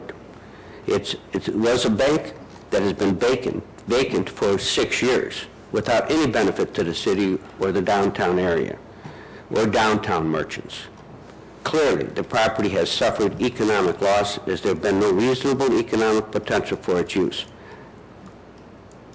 At the Plan Commission, we had a banker, one who is with the bank that owns the property now, took it over. He testified at the Plan Commission that they did everything they possibly could to put retail or any type of development on that corner without success. It just doesn't work. No developer was interested. The village now has an opportunity to create 120 senior-type apartments with residents that will use downtown services and generate significant real estate taxes, sales taxes to the village of Downers Grove. You know what we're talking about? This project is going to generate real estate income, tax income, of between $180,000 and $200,000. This is a $15 million project. There's got to be a way to accommodate this. The need is there. The development may be considered a transportation-oriented development. Well, of course, these people are not driving. These people, you've heard, they're going to need assistance even to get, to go downtown here. They're not driving. That's why we can say, we're going to limit this to a certain number of parking facilities. We've got to be open to the needs of this community.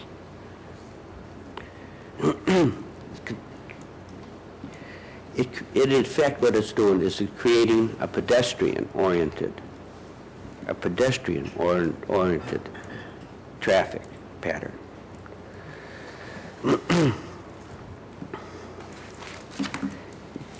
And if, a retail is just not going to do that. You're going to have, any retail thing is not going to, it's going to be automobile oriented. The proposed use will generate new tax dollars, I've said that. New employment opportunities will create, and will not create, any traffic conflicts. They're not driving.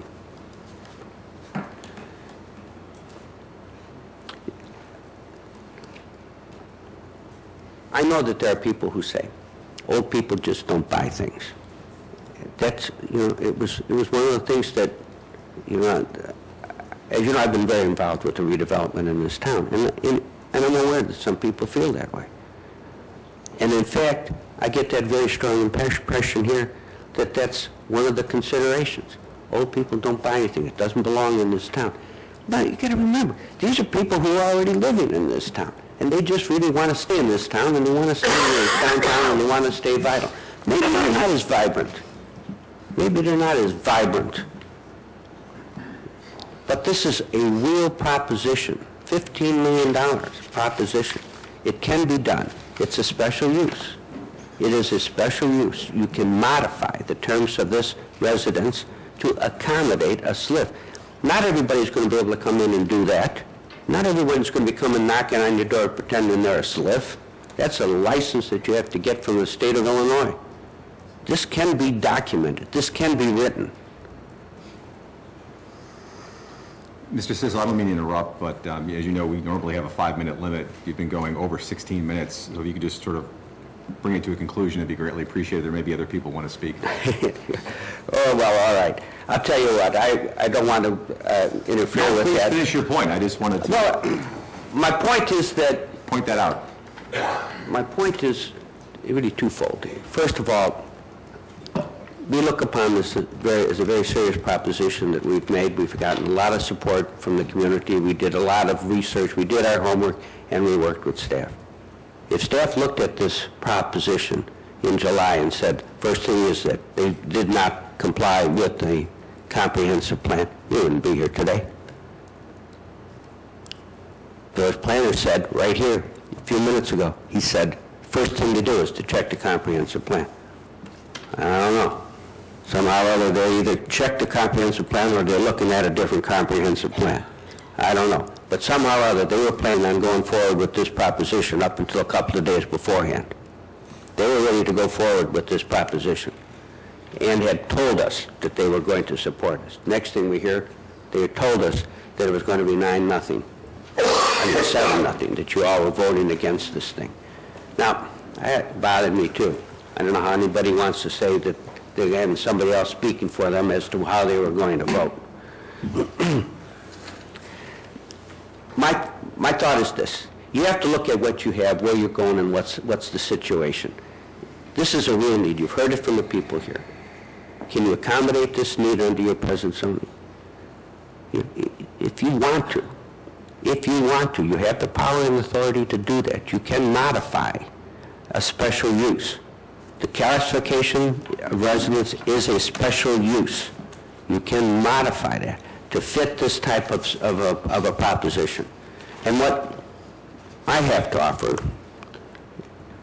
if I was sitting around in my family room, or we were in one of your family rooms, and we were talking about where the village is going and how we're going to deal with the different problems that are coming up, you know, maybe we'd share a glass of wine and we'd sit there and we'd talk about it. Well, I don't have any wine for you, and I don't think that Commissioner Waldeck had any in his bag over there. Oh, But what I do have is a cork. That's a $15 million project. That's a $15 million project that's going into your TIF, that in a couple of years, you're going to be going out to the public saying, we need more money, we need support for the TIF. We're going to have to go into your pocket and take more money, either in parking tickets, parking fees, or in real estate taxes. I have here today a $15 million plug.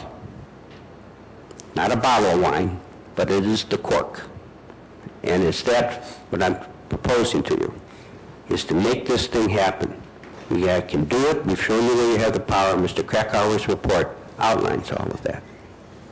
Just so, thank you, Mrs. Just so I'm clear, are you referring, when you say we have the power, are you referring to section 28.1903? Is that the source of the authority?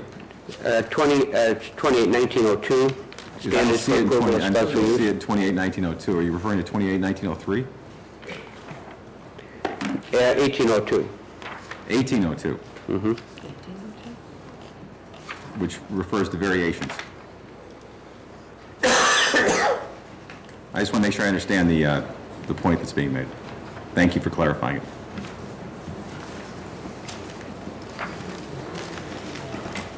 Do you plan at this time to allow the petitioner to make a presentation? It's a workshop. I guess I thought that's what we were just listening to for the last 20 minutes. I don't want to cut anybody off. Well, it wasn't clear to me. It wasn't clear to us, because I've never been at a workshop where I saw that everybody was giving their opinions already on a project before they even heard a discussion from the petitioner.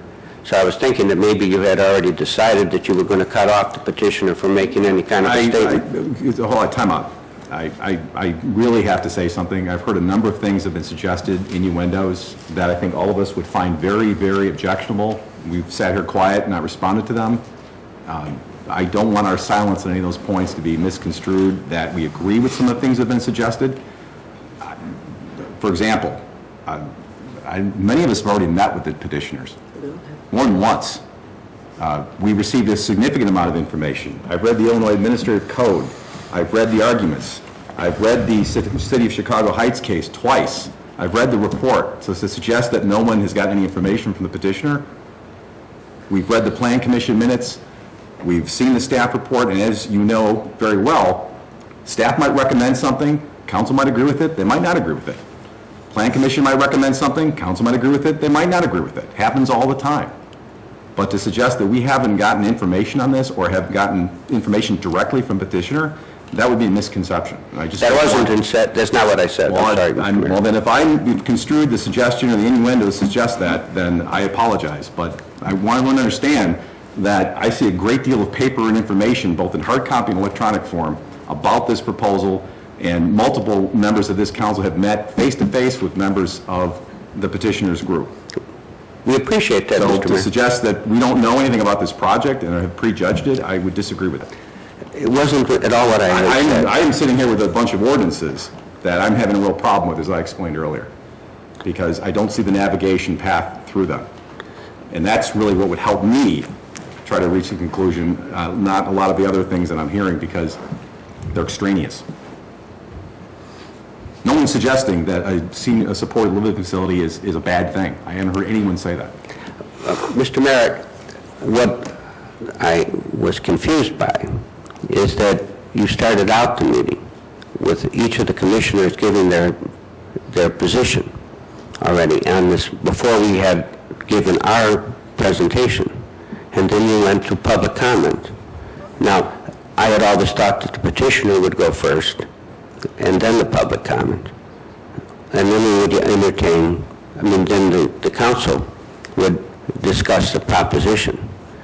Now, I was mistaken, and I was confused by that, thinking that you had... The question, Mr. Sissel, is would the petitioner like to make a presentation, and particularly if it's something that we haven't already received in written or electronic form? Absolutely. Love to hear it. I saw some slides while you were speaking. You've made a lot of the points that I've seen communicated at multiple different opportunities. I hear your arguments. I hear the plea for why this is a facility that could have a great benefit in the area. If there's a presentation the petitioner would like to give that would provide us with some new information, something other than what we've heard, more than welcome to hear it. Well, in fact, there's a few quirks I think need to be plugged in to fill some of the analysis in terms of the zoning discussion. Those are the quirks I'm looking for, personally. I can't speak for my colleagues. The public as a whole, though, would not have heard our presentation. And we would like to make our presentation. Again, if the petitioner would like to make a presentation, okay. It's a workshop. We're here to discuss this. No one's making any decisions tonight. We're here to talk about it. There may be comments from the council after the public speaks. Sometimes we have more comments. Okay. Mr. Michael Fiandaca. So, please, and if there are others who would like to... Yeah. Mr. Wayne How Smallwood. about this? I got an even better idea. I'm going to suggest that we take a 5-minute break. That will allow preparation of whatever it is that you would like to present, and then we'll reconvene in 5 minutes if that's acceptable to my colleagues. And so, take your time, get organized. Love to hear from you. So we're going to adjourn, folks at home, for 5 minutes, and we will resume at approximately, let's make it 5 minutes to 9. Thank you.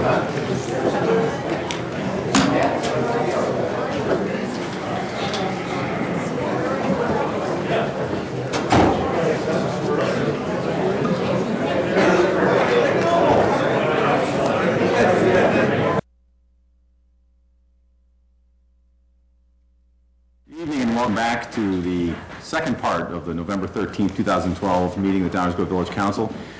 When we left off, we were in the midst of public comment and petitioner presentation with respect to item 8A and B on our first reading agenda tonight. Thank you for the comfort break. We are ready to continue hearing comment on this. Just a moment. We make a clarification, Mr. Mayor. I'm talking about Section 281901C for modifications. I call as our first witness Wayne Smallwood. Thank you. Oh, and Your Honor, Mr. Mayor and Council, I think that all of our witnesses have heard the comments that were made here, and will make all of their presentation with regard to things that they think would be pertinent in consideration of your comments.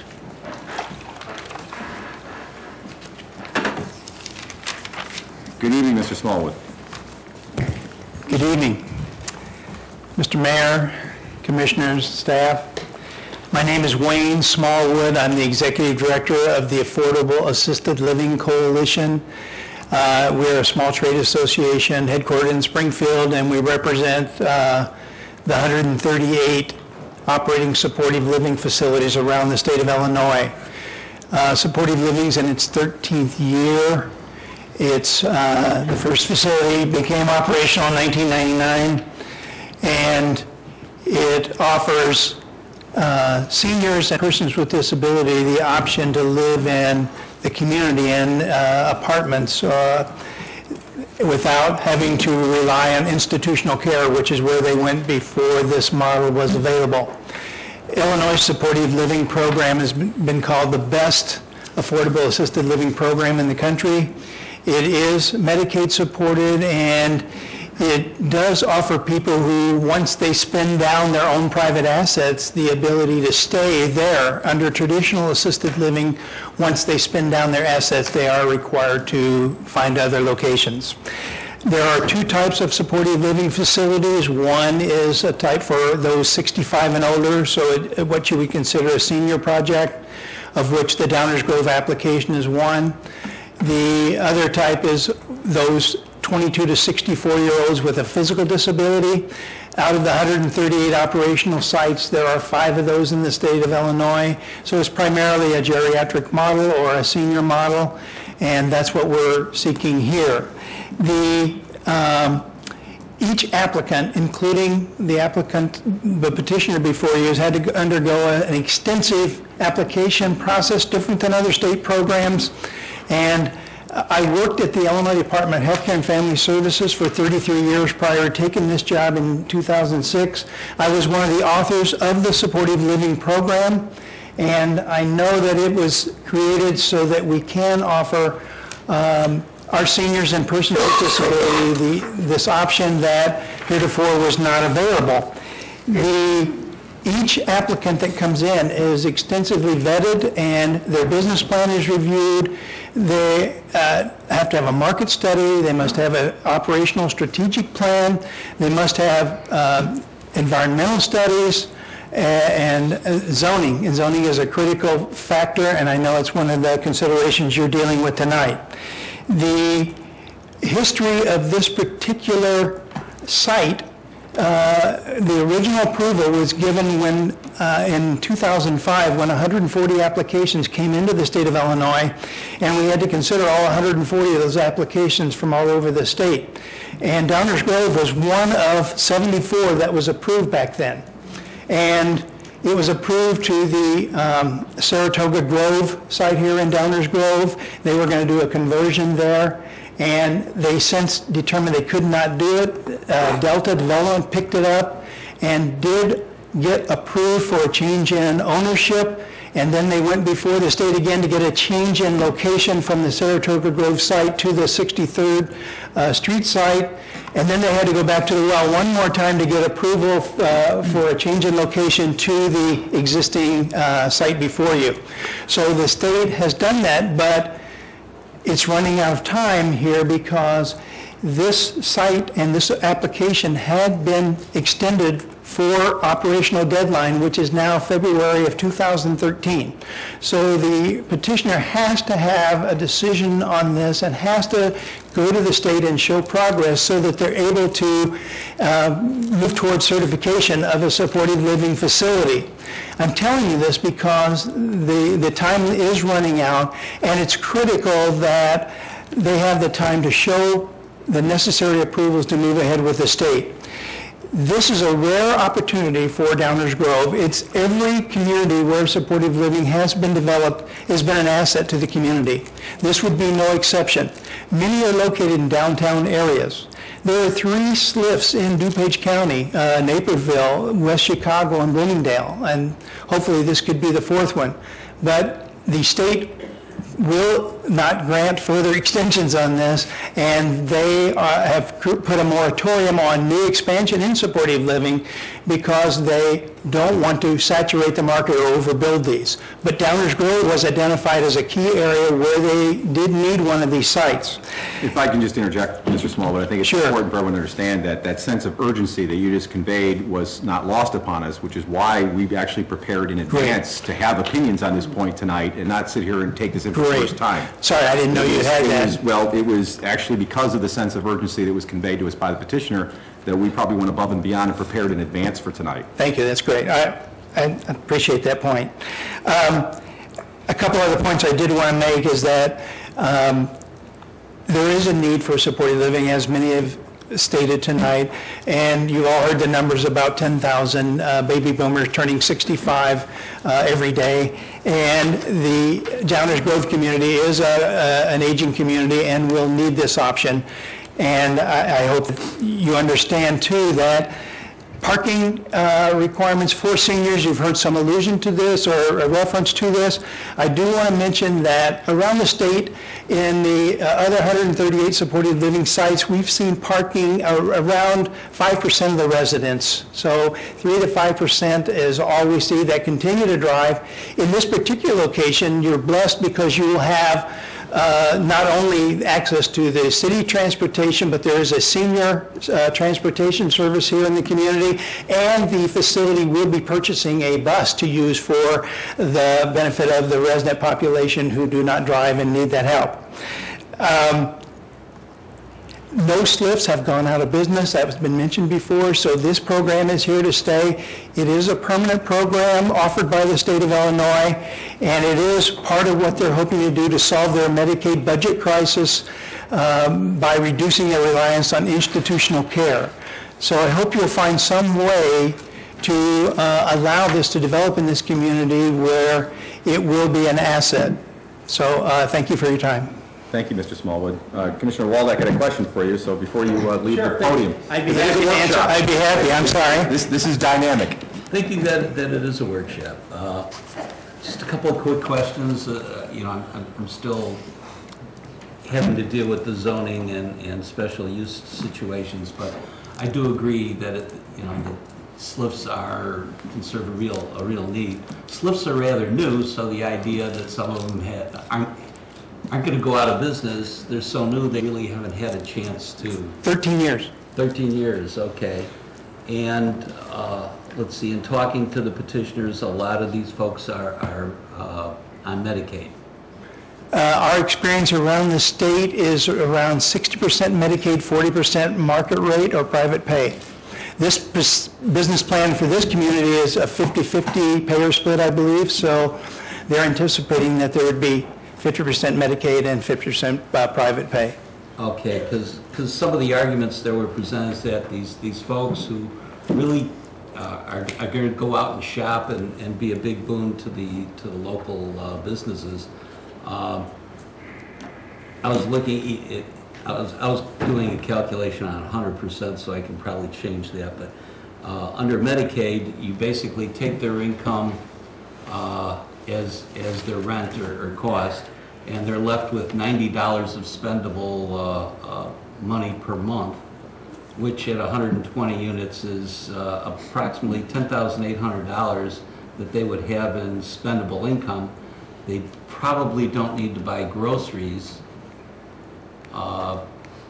because they have food, but yes, they're offered all meals and snacks and beverages too on site. So at $90 a month, they're not going to be frequenting the restaurants as such.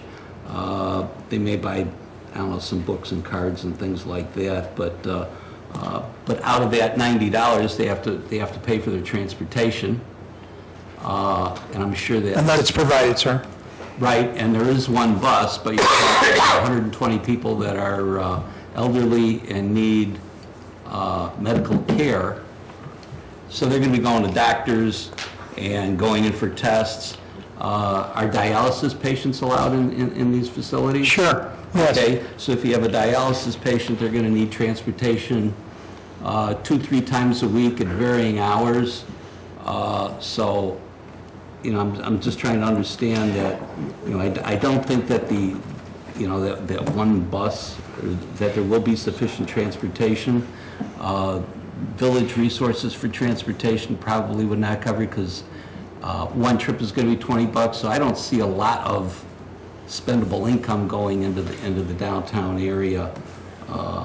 You were estimating 100% Medicaid, I believe, in your numbers? Pardon? You were estimating 100% Medicaid, not half of Medicaid? Yeah, so I mean, if it was 100% Medicaid, so even if, you know, we're talking on those Medicaid patients about 5,000, say $6,000 worth of Medicaid patients to get along on $90. Sure, and under the Medicaid program, family supplementation is allowed. So if the family wanted to supplement, they could help the residents, and many families do help the resident because, as you mentioned, residents of supported living relying on Medicaid are expected to contribute toward the cost of their own care. That's part of what we're doing in this country to deal with the entitlement programs. Social Security, Medicaid, Medicare are all having to be looked at, and this is one of the ways that we do it. In Illinois, we expect you to contribute towards the cost of your own care, and that is the way it should be, we believe. So I think with family helping, in many cases, the family can make a difference on helping a resident to enjoy a higher quality of life. But if you talk to people in this model throughout the state, which I've been to all 138 of these, they love the model, they all gain weight, they all thrive. It's a wellness model of assisted living. This is not one like an old retirement home or something. We're talking about healthy, active aging where people are encouraged to keep active and do things, and they make it available in this site for them to do that. Okay, I appreciate it. These are just, I had an assortment of questions, and you hit on a couple of items there. I was concerned about the transportation, and this is different than the Emmanuel residences next door, not only in the care needed, but Emmanuel residences basically, Section 8, HUD-type housing as opposed to what this facility is going to be. It's not a HUD voucher Correct, type. it's not. Okay. All right. Thank you so much. I appreciate it. Good comments. Thank you, Mr. Smallwood. Mayor, I had a question for just... Not so fast, I'm afraid. I just want to clarify. Commissioner Barnett has a question. I just want to clarify something. I thought I heard you say there were 3 in DuPage County: Bloomingdale, West Chicago, and... Naperville? Tabor Hills. Okay. I thought we heard before that there was one in Wheaton. Is that not the Wheaton case? is not a supportive living facility. It's a traditional assisted living. Okay. All right. Thank you. And it gets confused, but that's different from the Medicaid model that we're talking about here. Thank you. Thank you. Yes.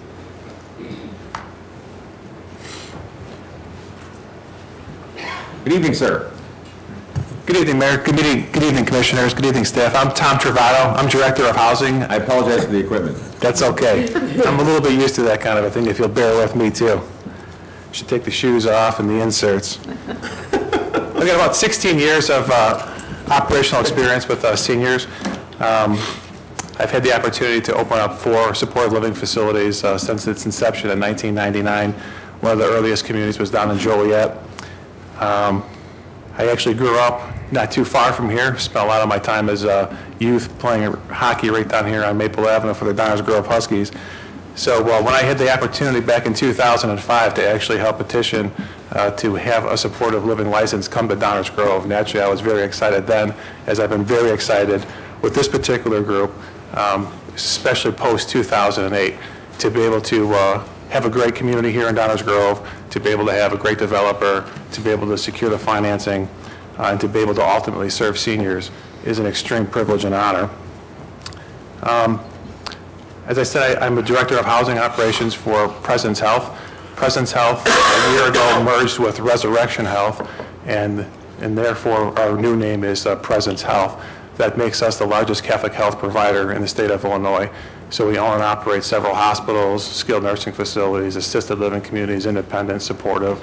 Again, all those types of services are known as housing, and that's ultimately what my role is. I think we've heard a lot of good testimony about what we can expect within a supportive living operation.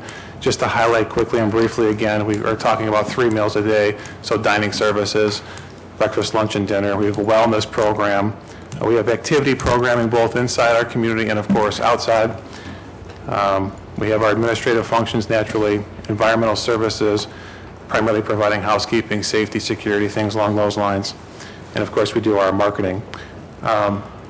You'll usually find that 85% of our seniors that reside in any of our communities usually come right from that primary market area. So you're looking really about serving 85% of seniors in this particular project right here from Downers Grove. I do want to just spend just an extra minute talking about life enrichment. This is a significant piece of what we are able to do within our operations. Life enrichment, healthcare, as you'll see, is loaded with acronyms, and so I'm going to throw one more at us tonight, and that is the acronym ABLE, A-B-L-E. A is usually for active, B is balanced, L is life, and E is enrichment, and active, balanced life enrichment. Mr. Travato, I don't mean to interrupt, but I just want to suggest something. I don't think anybody's disputing that this would be a well-run facility. Sure. And so I know we're hearing a lot about how well it would be run and people would really enjoy being there. I don't think anyone's disputing that. And the only reason I'm raising this is because it's 9:15. Yep. And this is a land use issue. Sure. And so I would encourage those who speak after you, as well as yourself, we can focus on the land use aspects of this. Sure. I don't think anybody's debating, nor is it particularly relevant how well the facility would be run. I think it would be very well run. Appreciate that. Great backing, well-run, competent people. No debate there. Okay, well, I appreciate that, and I'll just trying wrap it up. to make it actually helpful to us in our decision-making process. That's Sure. why I'm trying to guide a little bit, maybe. Absolutely, Thank absolutely. you. I just wanted to make one comment on that, and as an intergenerational programming, like we Message had received. earlier. Got it. Thank you. Staffing, just real quick here, we were looking at, $1.4 million in generating wages to roughly 40 full-time equivalents. Parking, again, as Mr. Smallwood said, we would project less than 10%, which what we experience in all of our operations here. We are forecasting anywhere between 5 and 7%. Mobility of the residents, I think we have a good picture that we are talking about residents that are able certainly to be active and be in the community. Visitors, we usually see 40% of our family members come visit their relatives within the course of a week. Usually a family member is, the child, the spouse, their children. So you can average, there are 4 sets of people coming in, on the week, being able to take mom, dad, grandma, grandpa out, utilizing services that are here in the community.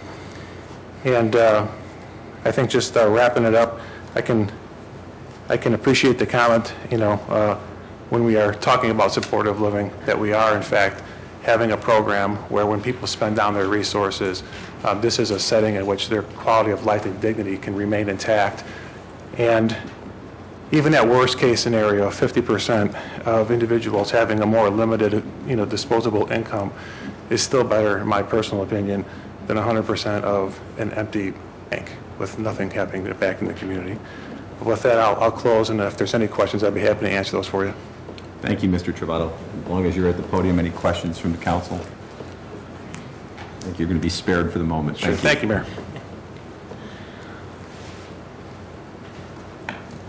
Good evening. Good evening, Chris Lavoie, CM Lavoie. I hope you all can appreciate that you don't have my personal background up there, because you don't need it. I want to talk to you specifically about one of the critical issues that is for sure of concern to you. It's not the zoning matter, but it's the parking matter. One of the things that I think, in reflection of my work on this particular project, and the relationship we have with staff, is that one of the most difficult things that we've had to deal with this project, a very good analogy is fitting a square peg in a round hole. We don't have parking identified in our zoning code or anywhere in our code for this particular type of facility. We do have a code of a ratio of 0.4 for an assisted living facility, but we don't have the specific code, nor do we have specific zoning, nor do we have anything to do with how many units per acre, or are they called a dwelling unit or are they not. This is a unique type of facility, and one of the things that I was asked to do as the professional engineer on the project, staff came to me and said, Chris, you really need to take a look at this parking and understand it. I did 2 levels of information here on our parking study. The first, what I chose to do is study. I went to Wayne Smallwood, who's here tonight. I went to all the other facilities. I went to different operators of different sites. And one of the things that I found is that a lot of these SLIFs are combined with nursing homes on the same site. They're not necessarily the same type of scenario that we have with downtown Downers Grove. So I studied some more. I found 3 that closely emulates the type of development that we're proposing here on Forest Avenue. When I found those 3, I studied some more. I wanted to make it right. I studied it 24 hours a day, Sunday and during the week. And when I looked at that, I looked at 3 different ones. One was Alexian Village in Elk Grove. Give you the brass tags here. 104 residents, maximum number of cars on that particular site at any one time over a 24-hour period during Sunday and during the week, 23. Maximum number of people that have cars, that own cars, that live there is 6. Plum Creek, Rolling Meadows, 102 people live there. Maximum number of spaces occupied during any period over those 24 hours, Sunday and during the week, 15. People who own cars, 12. On to Heritage Woods at Batavia, 148 units. Maximum number of cars for 148 units on that site, 27. 27 cars on the site. 15 people own cars there. It's real easy to, and more of a natural type of thing, to take a proposal like this and apply it to the code that is a close fit. That's not the case here. It's not the case that we can apply our parking requirements for dwelling units when it's not. This is a unique situation. We do have a code that was totally ignored of a 0.4 ratio for assisted living. Isn't mentioned here. Something that was stated earlier is that the parking requirement isn't met. Well, when you apply a code that doesn't apply to a SLIF, of course it's not met. We have up on the screen pictures that were taken while I was there. One of the common components is a vacant parking lot. And now all of a sudden we look at this thing and we have this tunnel vision saying that this is the code that we can best apply to this, and this is what the requirement should be, therefore it doesn't match. So really, when you look at all those pictures and all those photos, day and night, we see empty parking spaces. We see empty parking lots. This use will not impact the parking downtown. This use, across my study of all these sites that will best match Downers Grove, is a 0.35 ratio. In addition to that, as a result of the staff report, the developer has agreed to limit the number of residential spaces to 12, 10%. That would even reduce it even further. So I see this overall in the review of this project, that we always take a look at our projects and say, this is the project and this is our code, and this is where we meet and this is where we don't meet. We just never contemplated this in our zoning code that's fairly old. So with this parking, I think it's something that, when we look at this, I was given that task to look at this, tell us what it really is. This is what it really is. It's a 0.35 ratio. That's what it really is. In the staff report, the staff had 2 concerns. And the concerns were addressed in my traffic report. Because what I did is I was monitoring who's coming and who's going during shift changes. Who's coming, who's going, and when, at what time. Staff report says that I would need a double dip on the parking for shift changes. It's not the case. It's an hour and a half that people come and go out of these facilities. And it's on all 3 that I looked at. So we don't have like a manufacturing facility where, you work, 7 to 3 and everybody else comes in at 3 and they work 3 to 11. That's not what happens at these facilities. Not at all. So when you take a look at my report in detail, you got people coming and going over an hour and a half period. I look at facilities that have more residents elsewhere that are in full operation, fully occupied, 148 units, 27 cars max in the parking lot at one time. Staff report calls out that we would need 25 parks for employees. We will not. Staff report also was concerned, and I understand because this is not the norm. What happens if this fails and has to be converted? I've been studying this thing a long time. I'm a rookie compared to Wayne Smallwood, but when you look at these things, they're not going to fail. But you can't apply a code based on an assumption that it is going to fail.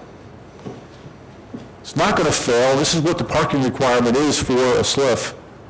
Look at them. There they are. They're empty. I didn't ask them all to do it. There wasn't a fire drill. That's the way it is, and that's what's out there. And I think the best way to have an open mind on what this parking requirement is, and if there is any use, I can't think of one that could go at the TCF Bank site that won't impact parking like this will. We just can't apply a code that's close enough and say that it doesn't meet the code. It's not in the code, so you can't say that. So I think we ought to reconsider where we're at with the parking, and I'll pass it along to the architect briefly for some comments on the building. Thank you. Any questions? Thank you, Mr. LaVoy. Mr. Barnett? We heard earlier a comment that was made that said something to the effect of, and I apologize for butchering it probably, but the petitioner had agreed to all the parking issues. Yes. The documents that I have in front of me suggest that the proposed, offered, however you want to describe it, designed parking spaces are about 25% of what our best estimate of appropriately applying code would say are required. How do you square those two statements? I think I just heard you suggest that staff was wrong in their opinions on parking. Okay, fine. And the application before us shows that we're looking for 100 and some spaces, and we're applying, I don't know what the number was, 25% of them. How does that fit in with the comment that we heard earlier that the petitioner had agreed to all the parking requirements? The reason why that was stated, Commissioner Barnett, is because in the initial staff report to Plan Commission, there was 8 criteria that were listed in the back of the staff report that was sent to Plan Commission. One of those 8 criteria was to limit the number of parks for residential people that actually live there to 10%, which would be 12 parking spaces. And that was the reference earlier. And I know that there's other references in the discussion tonight in applying a number of different applications here.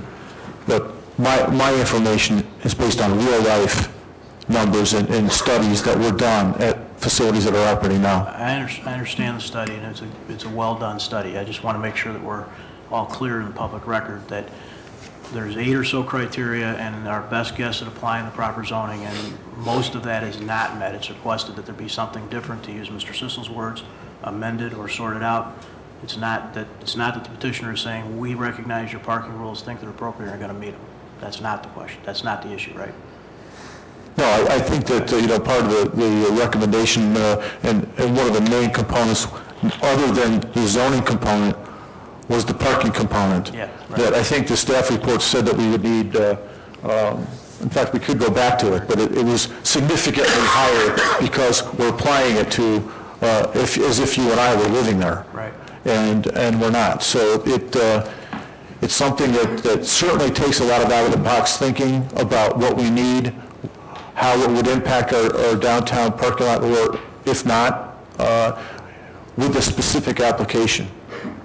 And I think that if a modification were considered, that modification could include criteria for the number of parks provided. And it also could consider, by the way, Mr. Fieldman and I had a conversation about this. It came up in one of our discussions about how we would regulate that. And I think that could be worked out, and I think the developer would be willing to just limit them to 12, period. Just like, and when you look at some of our other senior family or senior residences like Emmanuel, that's exactly what they do. You just go on a waiting list for a park, for a car, and that's exactly what the developer would do. I think I heard Plum Creek, and I probably have the names wrong, I apologize, Heritage Woods and Alexian Village? Correct. Were the 3 most analogous, comparable, however you want to select it. Freestanding, independent. One of those was associated with a nursing facility, is that right? One of the earlier ones in my report, this was like a two-phase type of report. I pulled out just to get an idea of what the parking ratio and requirement was as far as a regulatory requirement, not necessarily practical application. Were any of those three for practical application? Were any of those three located in a downtown area? I believe Heritage Woods in Batavia is. Yeah. Okay. But did you visit them, you said? Yes, we parked. Was it in the downtown, if you were there? Yes. Well, I have staff too that assisted. I didn't go to that particular one, so I hesitated. Okay. Other questions of Mr. LaVoy? No. All right, thank you. Thank you. Studio D Architecture. Good evening. My name is Chris Dassey. I'm owner of Studio D Architecture. Basically, I've been on this project since 2009 when we started at the 63rd location. Again, we worked with staff through multiple designs. We believed at the time that we were working through and addressing all zoning and planning issues. We did have to change gears midsummer this year when we found out that the 63rd site was not going to be working out due to various I don't know what the proper term, text amendments or whatever. At that time, this site was suggested. We went to the site. We then worked with staff on numerous meetings, probably about 4 or 5 different designs just on this site alone. We worked with them into the minor minutia all the way down to simple things as far as the materials, down to the fencing, how to address the property lines, all that sort of thing that dealt with specifically to the comprehensive plan as far as the proportions and whatnot of the building. Again, we thought we were in compliance, and we did not find out till about 4 days before we were going to present to the Plan Commission that there was issues, and we did have several working sessions. So again, we've met with fire department, we met with the building department, we met with everybody, we've tried to get everything in compliance. These issues that we're talking about here today, again, are coming from left field. We will work with anybody and any recommendations. We've tried to accommodate them. I think that we've proved that multiple times, again, with the amount of designs that we have done.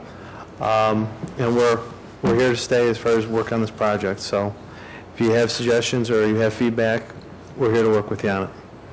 I appreciate your comments. Thanks for being here, and appreciate your dedication to the project. Any questions of the architect from any members of the council? I just have one point of clarification. I don't know if anyone can answer, Mr. Sissel, Mr. LaVoy. You guys keep referencing 63rd Street, east of Main. That's where I live. Where are you guys referencing? Where was this proposal going? So is that 63rd and Fairmount? No. Is it Fairmount? It's right next to the church. On the Fairmount. And according to this, that's all zoned residential. Single-family residential usage. So I know we're not talking about that, but you guys keep referencing this location on 63rd and Fairmount. So Well, there's an accumulation of property. yeah, it's all single-family homes. That's right where I live. Well, I So appreciate that. let the point be that that's all single residential. So I don't know if I understand the point, Commissioner. I don't know if it was a question as much as it was a statement. it's a statement, I guess. I think it was a statement. If you would like, I explain to you how that was being treated. I don't know if it's particularly relevant to what's before us tonight. I don't think it has anything to do with it. My point of it was just that you guys keep referencing that you were going to do it there, and then staff told you no. Well, I mean... Staff's the one recommended it, location. Hold on. Okay, sorry, I guess I spoke out of order. 63rd Fairmount is not before us tonight. It's not before us tonight. If you would like, we will go through and explain to you how that came forward. But it would only delay... We can get that explanation offline. Right. It's only going to delay what we're talking about here. All right.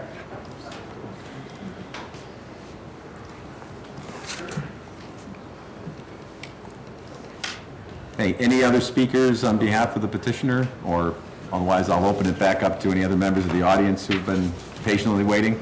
Real quick, Mayor, I'll go through. Sure. Can you hear me? Yes. Well, we met staff. And just again, for the folks at home, please give us your name and affiliation. Greg Steck, I'm part of the development team. Thank you. Real quick, I know it's late. We met staff, just to follow up what Chris said, and we were going through different looks of the building and the different material, and met with the fire chief, met with everybody.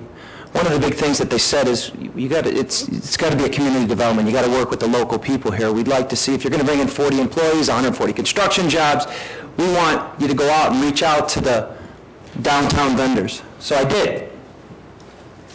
I met with Mary Lou Savino. She's right at 1027 Burlington, so next to the, right off the tracks. She said, absolutely, would you like to work with us? We're trying to get a project going, 120 occupants. Absolutely. I work with seniors. I have a senior fitness program, but I don't have any room here. I said, well, we're going to build a building right here. Would you like to lease space from? Absolutely. Yes. I'd love to lease space with you. I said, great. Well, let's work together. Okay. Well, I'll tell you what, we're not through the board yet, but you can meet with the architect. She goes, you know, I got this plan I want to do this fitness center, and I'd like to put a pool in your place. I go, wait, we don't have room for a pool. She said, no, a therapeutic pool. I go, oh, okay, well, you can meet with the architect, and maybe we could work something out. She said, absolutely. Do you have a petition to sign? I go, yeah, here. She signed the petition. She said, I want to work with you. You know, when they put that ATI chain off Mokel, it kind of riffed me a little bit. I said, I don't know about it, but she said, yeah, that was supposed to be retail. They couldn't get anybody. They got some sweetheart deal, 1000. You know, I'm the mom and pop. I've been here a long time. I said, well, we're going to work with you. We're not working with a chain. Another person, HOF Cleaners, we worked. I walked down, Chris Karras, he said, hey, I work with the assisted living at Birch's, and I work with Sunrise. I deliver the clothes, I bring them back. I said, well, you're our guy. We got 120 residents. He said, absolutely, where do I sign up?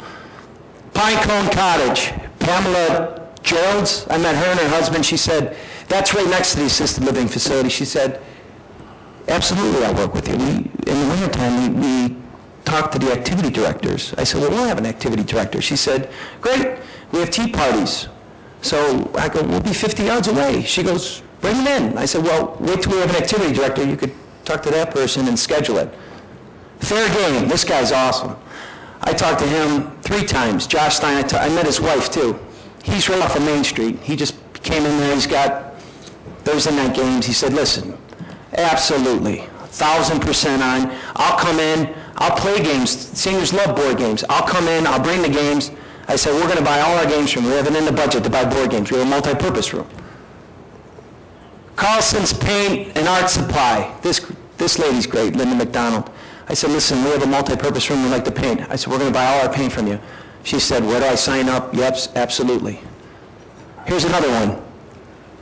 This guy's great too, Decor Pro. He's on Main Street. I said, listen, we're going to be building, we're going to have to buy flooring. We'd like to give you a shot when we build to put all the flooring in. He said, oh man, I need the business, man. The recession's killing me. He said, that'd be great. I want to sign up. Two-Way Street Coffee. I met Dave Humphreys, the manager. They have like a jam session down there. So he said, hey, can we play over at your place? I said, absolutely, you could play over here.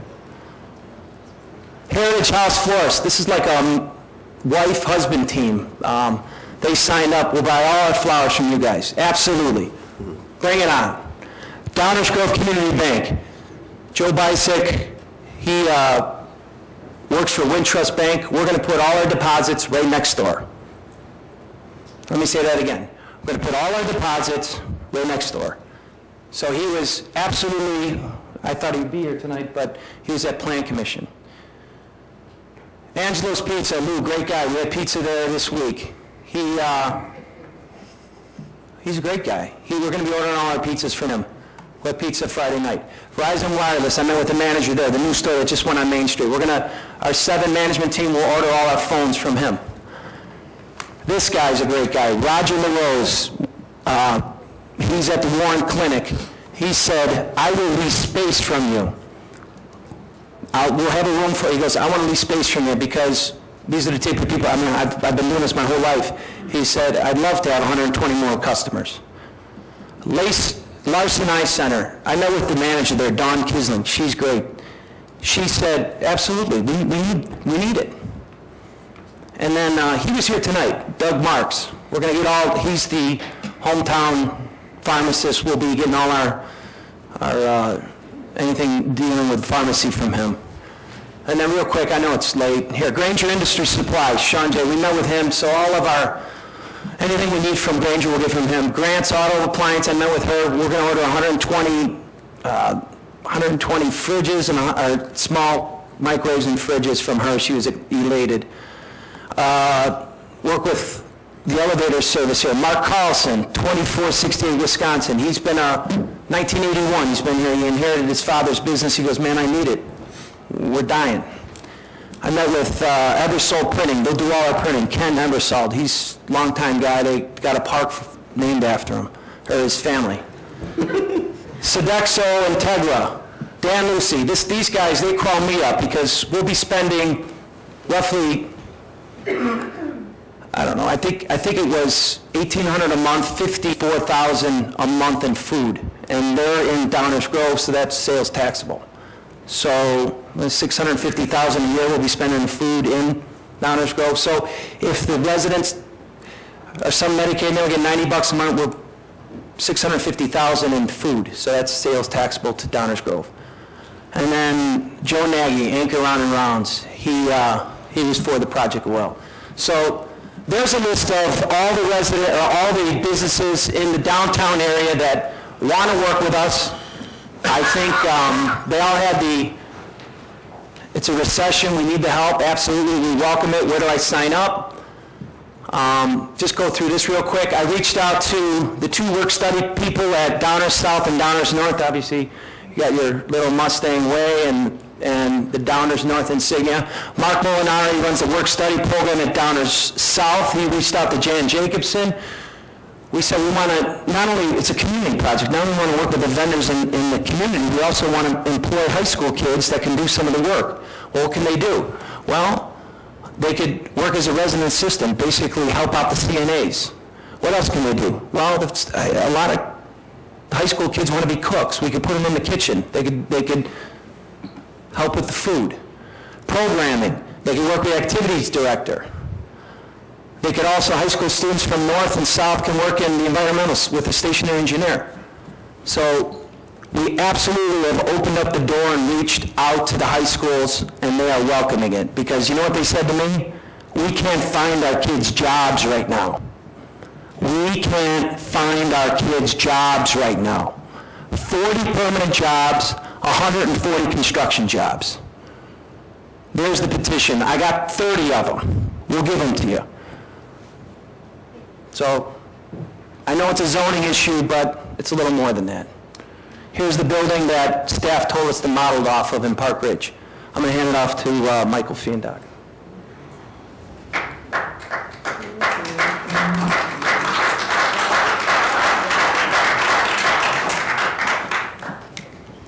Again, we understand and appreciate that you would work with the community. Thank you. Once again, I'm Michael Fiandaca. I know I've met many of you prior to today, and I appreciate you taking the time out to meet with the development team. I'm part of the development team, as you know. I don't know where to begin, and I know we're short on time. You're not short on time. I don't mind cutting anyone off. Okay. I'm simply asking that the focus be on the land use issue that's before us. Well, because I think that would Here's the thing, Mayor.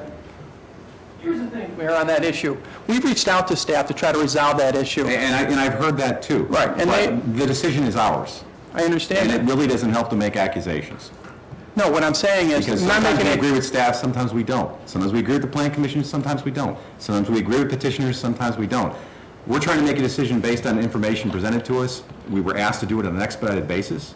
So we came to this meeting very prepared, and then it was suggested that we had somehow prejudged the issue because we had done our homework. No, we're here listening to this issue, and I'm simply, I think the discussion that we made early on, a lot of the comments were presented by the council to help focus the analysis on the very technical land use issue that's before us. We fully appreciate the goodwill and the well-run operation, fully understood. I'm literally trying to tell you what would help me. And it keeps diverting off that path, which if that's the way everyone wants to use their time, that's fine, but I'm asking to help me with the issue that I'm struggling with. I made that very clear up front, and I have heard very little about that. Well, and the point I'm making is I wish that was the issue that was going to be the topic for today, because we've certainly been more prepared. And speaking with staff, we brought this issue up, and this is the point I'm making. We brought the issue up. They said, we don't want to talk about zoning issues. Let's see if council likes the idea first. Then we'll work on the mechanism. So we're a little taken aback because we're not that prepared to go forward on the zoning issue. If that's the only thing and you love the project and you like where it is, we can come back and tell you how you can do it. Okay? I'm confident. I spoke with Susan Connor this morning from John Marshall Law School. She wrote the ICL on zoning, okay? Basically what she told me was that whether they like it or not, whether they plan to have this particular product downtown, that's not the issue. They zone for it. You have zoned for that. So we are permitted to proceed forward with a special use. That's the whole purpose of a special use, is to tackle these type of problems. You've got the zoning, you've got the lot area, the minimum lot area, and you've got the parking. We've addressed the parking. We've said what we can do is we can limit the number of parkings to 12 for the residents. We've got 43. The employees will move in shifts. Parking will not be an issue. We've agreed to, if this moves forward, to be prohibited in the number of spaces that we can provide for our residents. So now that leaves us with the minimum lot area. Minimum lot area, according to staff, is 1 dwelling unit per 800. We acknowledge that. What we differ on is the definition of dwelling unit. The definition of a dwelling unit is a unit that has a kitchen. We have no kitchens. So technically, we're not a dwelling unit. Technically, we're not bound by that. So it is a difficult situation in the sense that I think what staff is telling you, I don't believe is applicable. I don't think you're bound by the 1 per 800. It doesn't make sense. And the distinction between a dwelling unit and what we have, a supportive living unit, is amplified, I believe, when you try to apply the math. Mr. Waldeck, you like dealing math? Under your particular code, the maximum, the minimum total area for a studio is 400. The total area for a one-bedroom, I believe, is 500. The minimum area for a three-bedroom is 750. What staff is telling us is that we're limited to 60 units because we have 120 dwelling units and approximately 48,000 square foot site. But what doesn't make sense is that if we were to take the studio and the bedroom and combine it, so now we've got 60 units of 1,000 square feet, and we were to make those 3 bedrooms, husband, wife, 2 children, that's 4 times 60, so you're potentially putting 240 individuals on a 1 acre site. We're proposing 120 individuals on a 1 acre site. We are prohibited by the licensing to have more than 120 people. So 120 people will occupy that 1 acre site. If the policy issue behind that is to prevent nuisances because of overcrowding or to lessen the strain on the public facilities, well, certainly 120 people per 1 acre site is better than 240. Now, why we can put 120 on there is simple. We're not a dwelling unit. We have no kitchens. Okay, if we have to put kitchens in, we have to blow it up, probably have to go 7, 8 stories, and it would exceed the maximum height. But because we're not a dwelling unit, we don't fit perfectly into your code. Your code says 1 dwelling unit per 800 square feet. We're not a dwelling unit because by definition, per your code, a dwelling unit has to have a kitchen. So where are we? We're just out there. Now, this is not this is not new. This was done in Wheaton just recently. And Wheaton had a more difficult problematic situation because it wasn't a residential like I think it was Commissioner Durkin just mentioned. And because it was in residential in downtown Wheaton, and this was at the corner of Willow and Naperville Road, their residential for this type of product what had to be on a 5-acre site. So they found a mechanism not only to reduce it from a 5-acre site to a 1.2-acre site, but they put 168 assisted living units on a 1.2-acre site. The minimum lot area was like 233 square feet. They did it through a planned unit development. We can get you a mechanism there. It's done, it has been done before. This should not be a zoning issue. And that's why we're harping on, the use and the need, because we know we can get through the zoning. They did it in Naperville. You've done it recently with, and Tom Sissel can expound on this. There's precedent for this. You did it through a modification when you did crossing. What was it, Tom? Station crossing. Tom was on council. He can explain more about that than I. But it's been done here before. So I don't believe what staff is telling you that you're somehow handcuffed here. You can get it done. And here's the thing. Staff doesn't like it. I get that. I think downtown management doesn't like it. I get that. So maybe I disagree with the comprehensive plan. I believe we are consistent with that. I'm not going to go through that argument again. But let's just assume for sake of argument that this particular product was not planned for that site. It may very well be, but it's zoned for it. It is zoned for it. We are entitled to proceed on special use. The whole purpose behind a special use is to get by these hurdles, to get by these problems that you're wrestling with now. You got to find a mechanism to do it.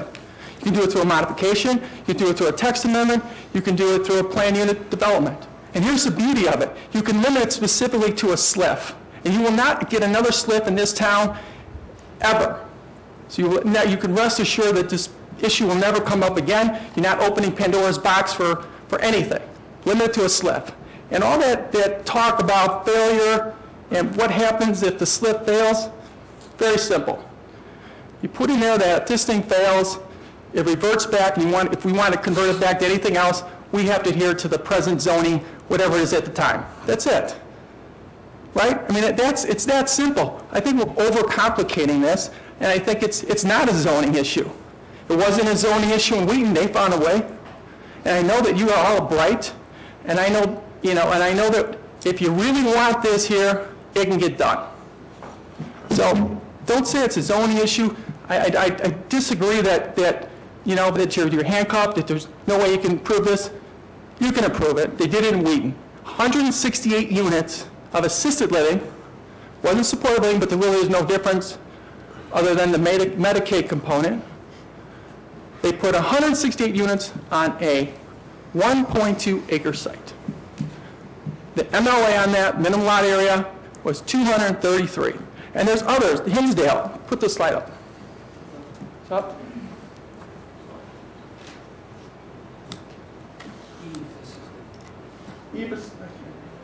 Eve assisted living at 10 North Washington Hinsdale. That's downtown Hinsdale. The MLA on that is 680.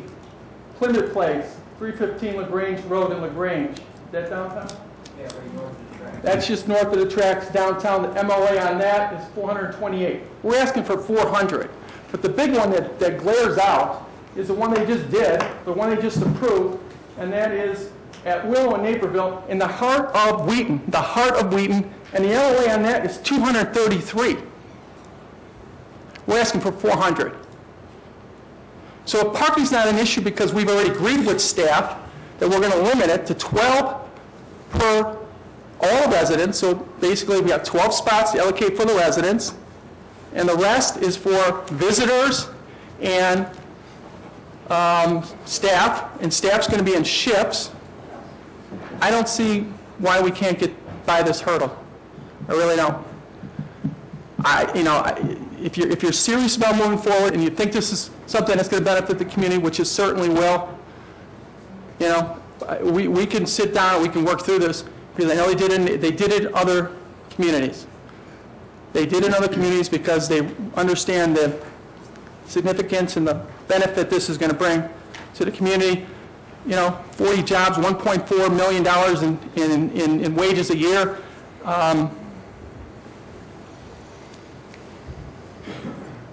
You know, I mean, the sales tax going to be generated from our purchases. We're going to be one of the larger consumer of goods in all of downtown. We've got an operating budget of $2 million. Operating budget. So we're going to be spending money. The residents might not be paying, they might be spending money, but we'll make up for it in what we spend. If you look at the economic impact comparison, look at the alternatives. What are you going to put there? A small commercial development. What are they going to play? 7 to 10 people? How is that going to impact downtown? How is that going to help downtown? You want to keep downtown vibrant? You know what you do? You bring employees downtown. You bring visitors downtown. That's how you keep. You bring people downtown. Your own comp plan says that. I know where it says that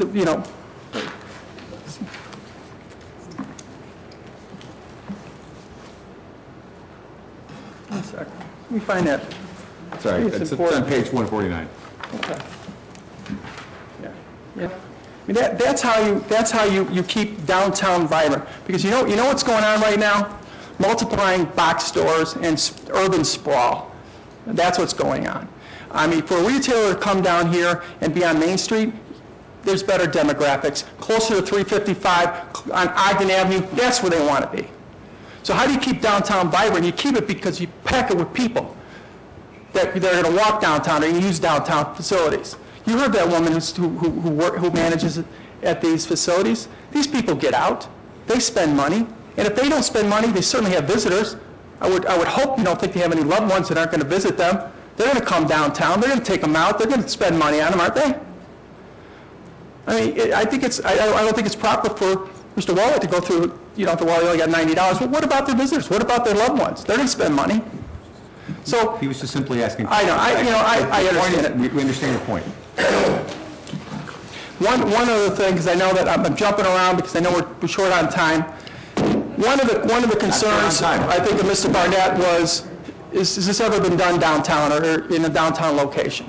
And I just want to show you something that I think emulates what you have here, and I'm going to show you how I think it will visually look, because I think it will be beautiful downtown. I think it's going to look like a medical office building. When you look at this building, you're not going to think supported living.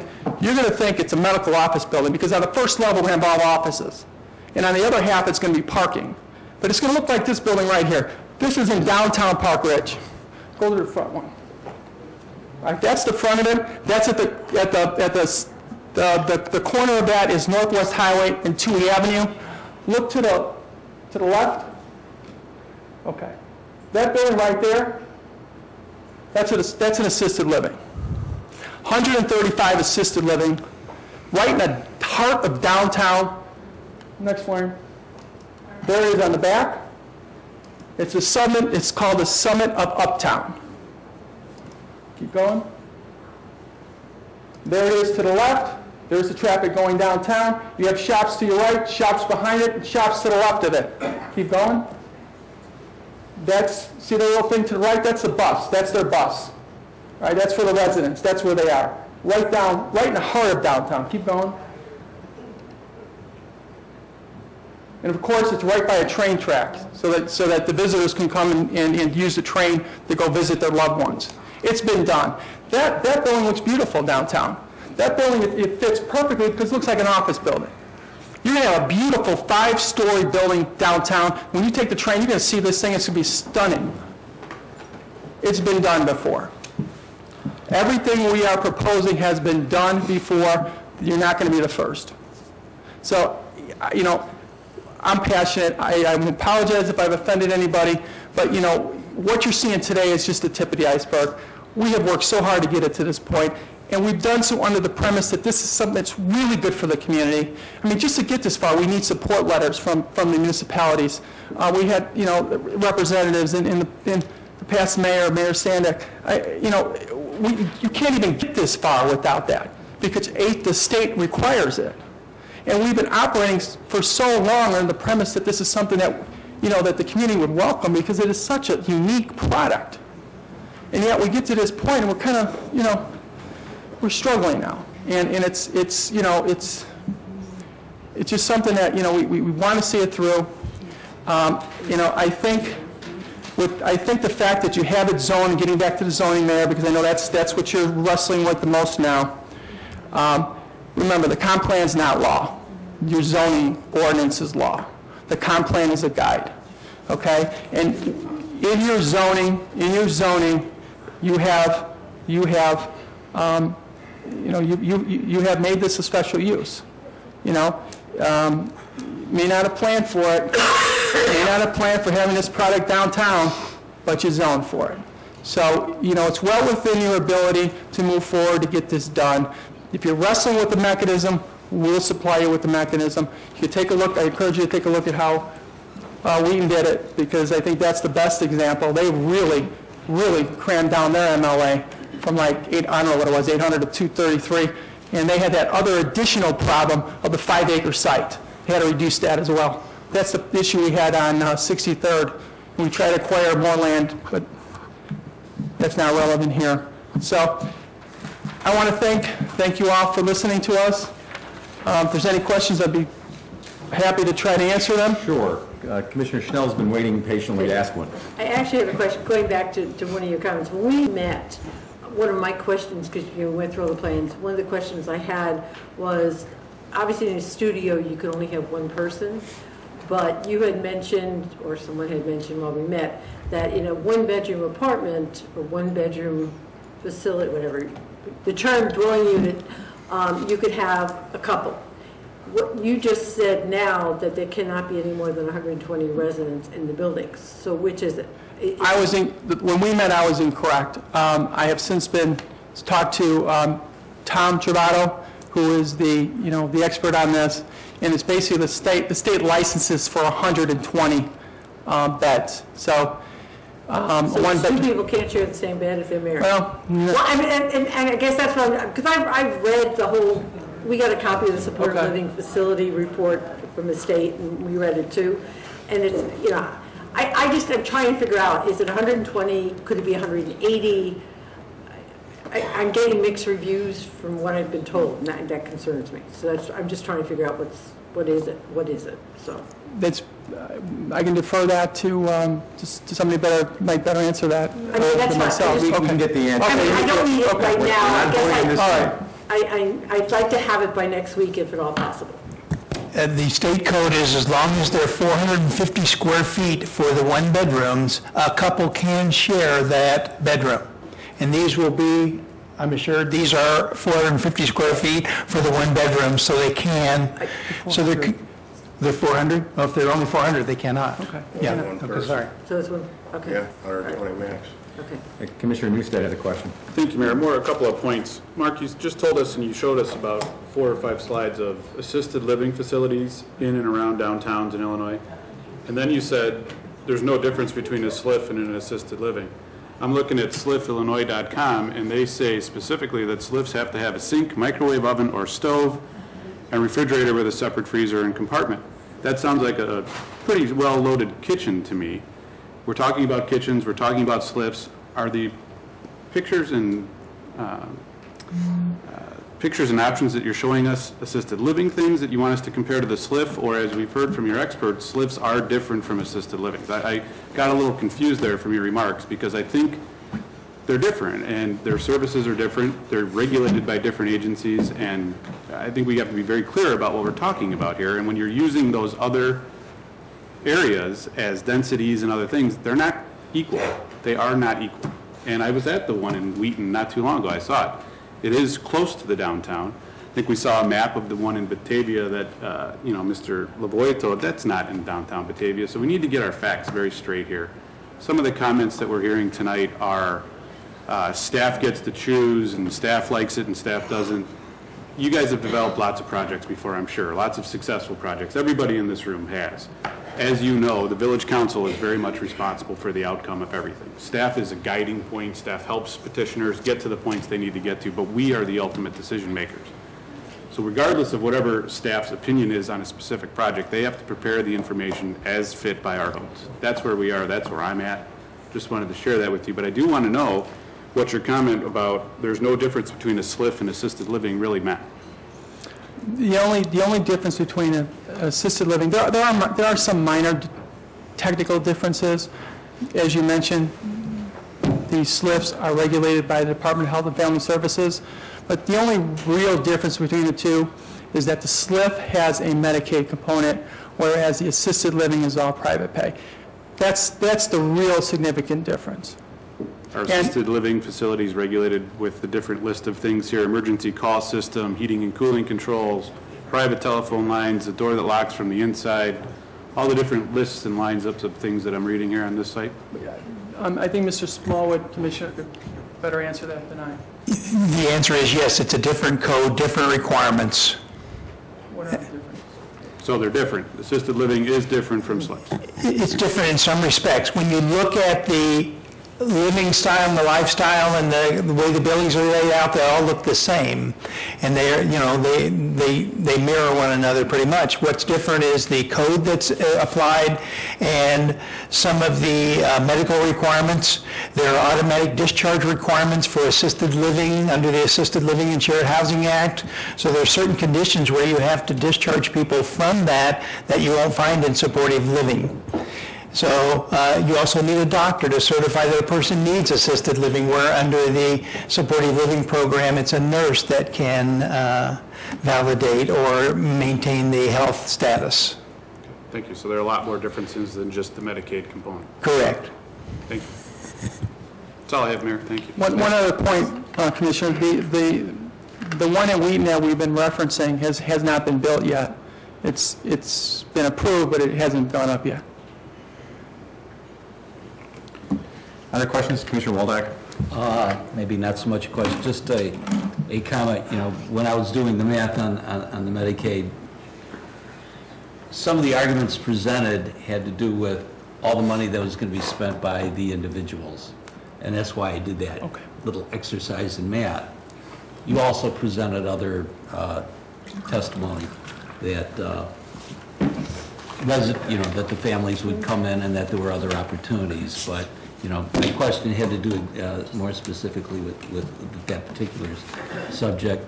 Also, let's see, we heard about all the businesses that are supporting this, but then again, our downtown management doesn't. I'm just wondering, what would it take to get an approval from downtown management? Why is there this slippage, between the businesses in downtown and the downtown management? I think that may not be a question. I don't know. I don't know. The position to answer. Well, the only thing I can answer, because I did meet speculation if you did. Well, if you want to not necessarily. I did meet with downtown management. As one of the groups I did reach out to, I gave them a presentation, and I think their concern was, and that's why I brought that particular slide, was, has this ever been, this was the question asked, has this ever been done before in downtown? So, I think that was their biggest concern, and I think at the time, admittedly, I didn't have an answer for them.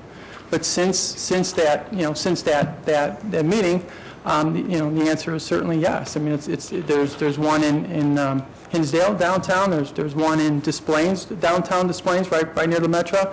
There's one that's just been approved, the 168 that we made reference to in Wheaton. There's one in the one in Park Ridge that I just shown you. These are all communities that I think are similar to yours and in the heart of downtown. So yes, it's been done. No, I appreciate the answer and don't read anything into it. It's just that in the course of all this material that you're looking at, you're jotting down, or I jot down all these questions, and we've kind of jumped around with comments tonight. I'm just trying to get as everybody comes up to the microphone, I'm just trying to get answers to those various questions that pop up. So I do appreciate that. Thank you, Commissioner. Commissioner Rankin, do you have a question? Well, I have something to say, but... Comment, question, yeah, either one. I don't know if you're finished with your presentation. Was there going to be other presentations, or are we going to council comments at this point? Well, that is a good question. But let me just ask if there are any questions of the petitioner from any members of the council before we move on. Just a clarification real quick. I apologize, I misspoke. I saw the living facility at Liberty Drive and Naperville Road in Wheaton. I was mistaken, sorry. Commissioner Schnell. Going back to, trying to answer our questions that we had initially that we had, kind of prepared. You still haven't answered mine, which is the fact that one of the conditions of special use, according to our zoning ordinance, is the fact that, and I will quote from this if I can read the small print, but anyway, it says, this project will comply with all the regulations specified within the zoning ordinance for the district for the proposed use to be located, or will comply with variations, da-da-da. Bottom line is, this still does not comply with our underlying zoning ordinance. It doesn't fit. As I think someone said, it's trying to put a round peg into a square peg into a round hole. We're trying to. I mean, the facility is a great idea, but trying to shove it into a multifamily district or whatever, it doesn't work. It doesn't fit our zoning ordinance, and so far at least, I've heard nothing to dispel that. You're saying you can do this, you can do that, we can make it fit, we can do this. The idea is it's got to comply with our zoning ordinance. It doesn't comply, and I would really like to hear, or if you have information that you can provide for us next week, how you think this is going to fit within our zoning ordinance. But from what I can see, and from what I've read, and from all the work I've done, and I have spent countless hours on this, reading all the material you've supplied and staff has supplied, it doesn't fit. And I can't in good conscience vote for something, even if it's the best thing in the entire world, if it doesn't fit within our zoning ordinance.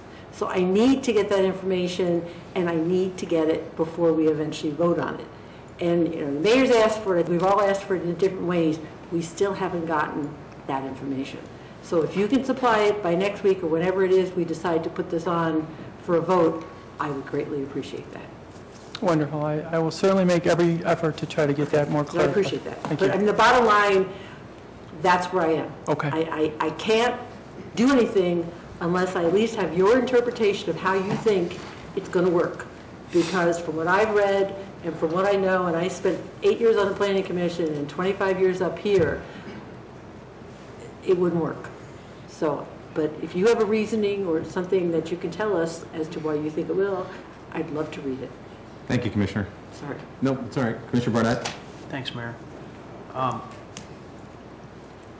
going to start sounding like I'm repeating Commissioner Schnell a little bit, but this conversation... Well, I'm sorry, I don't mean to interrupt, but are we No, finished with I've got a couple of questions. Okay, thank you. This conversation started this evening with council folks indicating, I'll tell you what I heard. I heard Mr. Sissel suggest that he didn't like what he heard. I heard was council folks saying that they were struggling, to Marilyn's point, with where this was, but that they thought there was a lot of good behind the idea. I know that I've expressed that to folks in the audience. I've expressed that to you guys as well, personally. And yet, all of these letters of support and listing Granger in District 99, I mean, did Granger say to you guys, we really want you guys to go pursue a change in zoning so that this thing can go on Forest Avenue? Or did they say, we really like to be your warehouse for your maintenance guys, should you put this up and downers? Did District 99, as a taxing entity, say, we believe that this facility should go on Forest Avenue because we think that's the only place you guys can employ a couple of part-time kids to help out? There's some real hyperbole here that I think is really unfair to our staff and to the process that we've gone through. There are places in this village where this could go in by right. That's fact. Without requiring variances in density, without requiring variances in parking, without going in generally conflict with our comprehensive plan, without working against some of the downtown management requests. I mean, it's this retail issue. I'm going to take a little freedom because I wasn't part of the folks that were behind the Acadia wording. That has been in practice for the last 6 to 8 years a commercial question. And when I hear that we're going to have offices on the first floor. Well, that would be nice, but that wasn't really what was presented. What was presented was we might have a hair salon and a gift shop. There was a lot of stuff set up there that I think I need to know from you guys. I want to know specifically. Those guys came out and said, we believe you should put this at this spot and ask the village to change their zoning. Because I think everybody up here has said, hang on just a minute, I think everybody up here has said, we think that you guys are probably right. There's a need for this. The demographics speak for themselves, right? The boomer generation and the costs of healthcare all speak for itself. And I haven't heard anybody say this is a rotten idea, we don't want one of these in Downers Grove. I haven't heard that. But I've heard a lot of sort of reactive stuff from you guys that suggest that's the opinion, and it just hasn't come out of this group. So this round peg, a square peg in a round hole that came from Chris is exactly the question that's before us. And so, you know, business petitions that say this is a great idea are not wrong, but they don't speak to the issue, which is this question about zoning and application. There are other places in town you could do this right now. And I can't speak to why that's not before us. I have no idea. That's kind of your call. But throwing up logos of the District 99 and throwing up Granger as an entity as supportive of this because some guy said, yeah, it's a nice idea, doesn't seem real fair to the public record. Let me just, I was the boots on the street guy running around and talking to all these guys. Number two, when they all signed the petition, I made sure they read it. It says, we believe this project should be located at 5100 Forest Avenue. So all the signatures, they knew where it was going. You know, I told them it was going to be a Forest and Gilbert. What's that address? They said 5100 Forest. It's on the second line. So when I went out to, when I reached out to Mark Molinari, where is this project going? I go, it's on the corner of Forest and Gilbert. He said, you mean the TCF? Yeah, there it is. When I reached out, all the downtown people knew. I mean, Pamela Gerald's. We actually walked outside. We looked at the site. Mary Lou Savino, she's the one who. We did walk outside. She signed the petition. So, yes, every single one of the people that I reached out to. Now, I did not reach out to Jan Jacobson. Mark Molinari did for me, but she didn't sign the petition. So with all, I mean, I'm starting to obviously get a little edgy here, and I probably shouldn't. But so when you said, hey, there's that TCF Bank building that the whole 40,000 of us have watched empty and wish was filled, would you like a building up there? People said, sure. You didn't say, would you like our village? We could go somewhere else in Village, but we'd like you guys to, we'd like the village to change their zoning rules to try and accommodate us. That's a different argument. No, I understand, Commissioner, but we're bound by it's location driven on the SLF license. We can't go anywhere else. It's bound by the state. It's listed on our license that it's site specific. It has to be at that site. The state license. The state mandates it. It's at that site. Illinois did not pick that site to be the only place Slip could go. Let's just be clear about that. Second of all, let's also understand that if somebody had come forward and said, I'm going to put a 60-story Westin hotel right there, you'd have businesses lining up in the downtown to want to do business with them and support it. We get that. That's not the point. The point is, a 60-story Westin hotel doesn't fit on that site. The thing we're struggling with is whether this doesn't fit this site. What I'm hearing is you want to take the square peg and you're asking us to shave off the corners so it'll fit. That's what I'm hearing, and I think that's what the frustration we're hearing from a lot of folks is we're hearing support, and it's very generalized. It's not focused on the issue. I'm not trying to engage in another discussion about this because I think you've made your points. We've asked our questions. We've got more stuff to look at. You may provide us with some more information. This is a workshop. I've heard some offers of some additional strategies, approaches. Those are intriguing. So let's just make that clear, and maybe we can move on to a more productive conversation at this point in time. Are there any other questions of the petitioner that are more fact-based? Because there has been a fair amount of hyperbole, and I haven't asked my questions about it. Any other questions of the council of the petitioners? Okay, then thank you very much. Appreciate all the additional information and the comments. There are additional questions from any members of the audience. You've now heard about an hour plus of additional information. Any other questions or comments? Hold on 1 second, sir, one at a time. Please come to the podium. Protocols to give us your name and address. One more speaker on behalf of the petitioner, Donna Adler, 1224 Gilbert Avenue. I've lived there for 20 years plus. What we do know we have at that corner is a failed use, and we've had a failed use for 7 years. We talk about square pegs and round holes, and I'm beginning to wonder what the point is. We have a project that could do tremendous good to this community, and we have an empty building there that's been there for 7 years. That empty building says that the community is not thriving. This has happened once. It is not something that's happened many times. But I worry about that empty building. I don't like having it there. I live on that street. There was a smell of marijuana once, only once. But you leave buildings and property empty long enough and things begin to degenerate. I think this is a terrific use for that spot. And I'd like to say a couple things about traffic patterns. I'm proud of our village council and I'm proud of our planning commission. I think you've done a tremendous job trying to come up with a comprehensive plan for the village, but sometimes we need to be a little bit more flexible. I live on that street. I don't know whether people on the council live in that area, but the traffic patterns flow from there to downtown. The problem with conceiving of that spot as a hot commercial spot is this. People go from the train station home. There are things about that corner that suggest and send messages of home. The library is there. That says school, children, family. It's more on the edge of a residential area than it is on the edge of a downtown area. The downtown in Downers Grove conceptually is Main Street. It's a square peg in a round hole. To try to think of Forest Avenue as some kind of extension of downtown, that's part of the problem. If any business of the type you'd like to see there really wanted that spot, it wouldn't have been sitting empty for 7 years. We have empty property. We have no use. We have failed use. And this use that is suggested here may be the best use you're going to have someone come in to make of that property. With a project that could be of such tremendous value to the community, I'm beginning to wonder what the point is. I understand your responsibility to deal with the zoning ordinance and to really try to see whether it fits. But we can't forget the bigger picture here, and I'm afraid that's what's getting lost. We're losing the forest for the trees. And as I said, I'm proud of our planning commission, I'm proud of our downtown management, but I think the downtown management may be stuck in a rigid little place, okay? From the point of view of someone living on that street, that is not a hot commercial spot. It never has been. That's why businesses can't stay there. It's not that kind of spot. Maybe we're conceiving of that piece of land a little bit, maybe we're misconceiving it.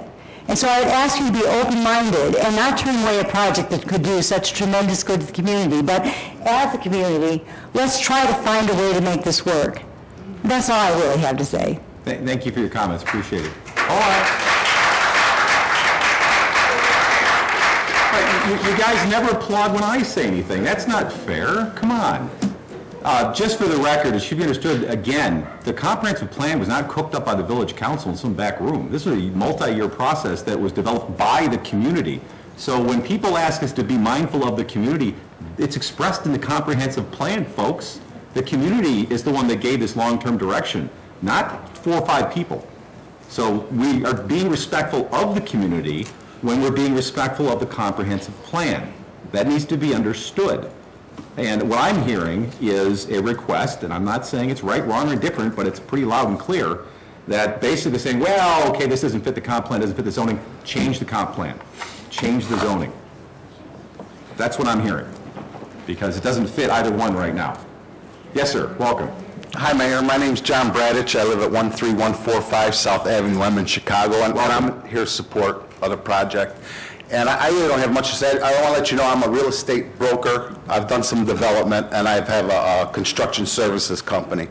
I've personally changed, without the help of an attorney, zoning 3 times in the city of Chicago. And I'm not suggesting you do that. I'm just stood up and waited this long and drug my brother out here to support these guys and waited this long because I think, I just like you guys to consider the 120 people that are going to live nice in these places, and not just that, the 120 people that are already living here and are going to probably end their lives or transition to this location.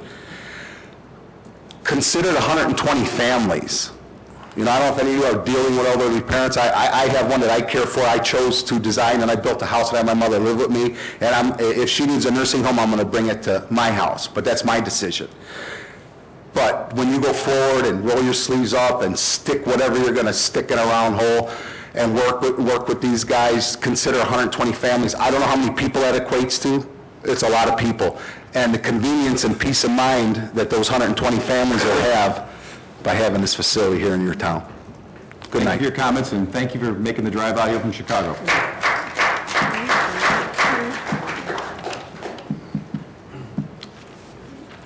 You guys are testing me.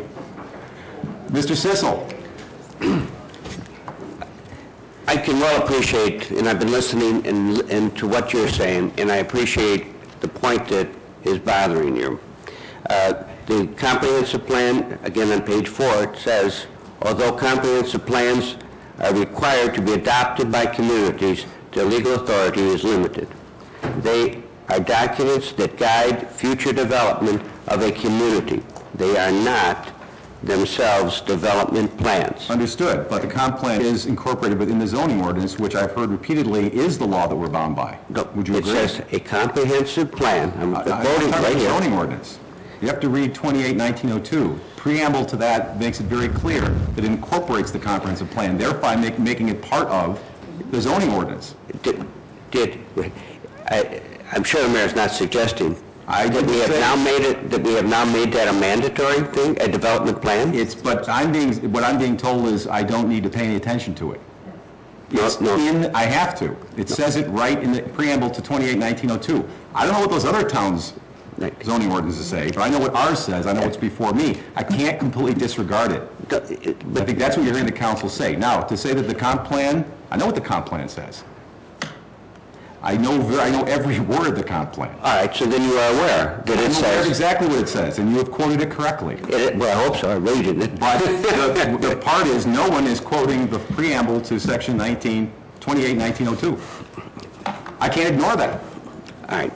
And I know other zoning ordinances don't incorporate their comp plans in that way. I know that for a fact. In fact, in some information that was provided to us in this very matter made that very clear to me. But then you are saying that the comp plan is a mandatory. It's mandatory that we consider it in terms of whether this is consistent with that plan. Yes. That language is very clearly stated in 28-1902. That is, but what I'm... That's not disputable. But what my response to that is, it is something that you need to consider. Correct. And in considering it, you must also be aware that it is meant to be a flexible plan. This is in the plan. I'm not adding this to the plan. This is in the plan. And it says that a comprehensive plan serves as a foundation. Mm-hmm. So you have to consider it. Yes. Right? And that's all I've said. But the plan itself gives you the leeway and the opening by saying it's a flexible plan. It's not mandatory. Understood. It's not meant to be mandatory. So in considering what those things are saying doesn't mean that you are bound. You are bound by it. Also can't disregard it, correct? It says here, you consider it. That's all I'm saying. Right. And in considering it, you recognize that it is not a mandatory statement. In considering it. Understood. We're presenting a new thing here. It has become very clear that this is a new thing. It is not part of any consideration, any part of the code. If you look at the structure, it's not part of any kind of a structure that is in the code right now. It is... That's a big problem, yes. Right. So we deal with that, and how do we deal with it? Do we always run into a halt whenever something comes up and it is new to the zoning code that we just decide we can't do it? Or do we look at it and see if there's some way we can modify our code to accommodate something that we see as a necessary thing? That's what I'm hearing very loud and clear from the petitioners, modify the code. I get it. Okay. So what I'm suggesting to you is, as I stated earlier, but was lost in, and I'm sure in what we were talking about, is that if we deal with it as a special use under the downtown business district, you have the power to modify the special use requirements. The petition, do we have the power to modify the petition or modify the zoning ordinance? You have the power, right, you have a power to modify the requirement under the special use, because it's not a variance. We're not looking at a I understand your variance. argument. I don't read it that way, but I understand your argument. I You don't did it think that's when- what 1901 says, but I will read it again in light of your presentation, and I'm not speaking for anyone other than myself. Read what's more. Right, so what we're saying is, if you deem this to be, and we're asking you, to deem this to be an important, necessary addition to Downers Grove, and that we consider this to be a reasonable location for this, in light of the fact that it not only meets the requirement for what was suggested for that place, which is a mixed use, and it is composed of other functions other than just residential. It has a residential quality, and as a catalyst is an area that is vacant or depressed property, which is what this site is. The site is a catalyst. So what we've tried to present to you is, this is a project that is very good, and that's why we've had all of this testimony, and I know it's been burdensome upon you, and I appreciate it. It hasn't been burdensome, it's been overwhelming. And we appreciate that. But the point that we were trying to make is to emphasize how important this would be to our community, and that in answer to your questions, again, which I think were very, very appropriate, but our position is, if you want to do it, it can be done. If you want to do it, it can be done. When we wanted to put Station Crossing in, we made it happen. It started out as modification and it ended up as a text amendment. It really started out with eminent domain, but we can have that conversation some other time. The eminent, well, if we want to. Anyway, we'll get back to my line, and we'll sit around and do it. Can I give you another cork? And again, we're not making any decisions on this tonight. We're taking in all the information, the comments, and there will be more information, no doubt, provided as a result of this conversation. We appreciate everyone's comments. I suspect there are still more comments. We're not done yet. But I think that what we're asking... I understand what you're... I understand No, but what we're asking really, though, is if you deem this to be an important project, show us a way to do it. I hear what you're saying. We'll work with it. We'll work with staff. And nothing I didn't mean anything to suggest, anyway, on the integrity of the staff. I believe they were all the way along with us on this up until a few days before this thing had to come forward. That is not a suggestion as to the integrity of the staff. The staff did not talk to us for 2 years, and did we think that they were in any way other than completely forthright. Something happened. Something happened just before we went to Plan Commission that was entirely different. We don't know what. Don't think has any reflection on the staff. Thank you, Mr. Sissel. Always nice to see you. Any other questions or comments from any members of the public with respect to this proposal? We do have, believe it or not, other business items to attend to tonight. But I don't want to leave anyone with the impression they haven't said what they want to say. Is there anything new, any additional information anyone would like to share on this proposal? Again, we're not voting on this tonight. There will be many opportunities between now and when we do vote on it to provide additional comments or input. And I will continue to wrestle with the Gordian knot that I'm trying to make my way through. So we understand, Mr. Mayor, what's the next step? I will defer that to the village manager. We'll put this on the agenda, the active agenda next week for a vote, so if the petitioner has any additional information that I'd like us to consider, please get that to us as soon as possible. We do expect a vote. The council will be in a position to vote on this item next week. Well, and we understood the urgency behind the request as well, so that was made very clear. And if there's any questions, further questions by council, we go through you to the petitioner to get that. Yes. We're not going to wait until Friday. Thank you. Any final thoughts, comments, or questions by members of the council? I see Commissioner Rankin has at least 25 questions that she wants. No? Well, I guess just the one part that, the petitioner is talking about, we should make exceptions to the zoning ordinance for the parking and for the density. But then the other part that I think we need to consider is that it says that supportive living facilities and other senior housing developments are not permitted or special uses in the downtown business district. So that's something else we all have to kind of grapple with too. Much to grapple with. Yep, that's correct. All right, thank you very much. I appreciate everyone sticking around and your patience and waiting to speak and sharing your thoughts. Obviously, this is why we have these workshops, to hear everyone's views. And now you can applaud. Because if anything, we're fans of good process, so thank you very much. And again, appreciate all the information from our petitioner. We still have business to attend to, ladies and gentlemen. And the next item actually is the same address and the same issue. It has to do with the issuance of a private activity bond for the financing of this development. The petitioner has actually requested that the village issue private activity bonds, which are tax-exempt bonds that would actually pay for this development. Staff again recommends denial based on all the arguments that you heard earlier today. And frankly, if the council does find that it's going to approve the special use and the petition that's in front of you, then we can consider this at a later time. But so our recommendation is to deny for all the reasons that we've heard earlier. Because they're so inextricably linked. Yes, understood. they're related. So, go ahead, Commissioner. Is there a time limit on issuing those bonds if this would happen to go through? There are all sorts of time limits and processes that we would have to adhere to. Basically, the motion would be to start a process that requires hearings and other things related to the issuance of private activity bonds.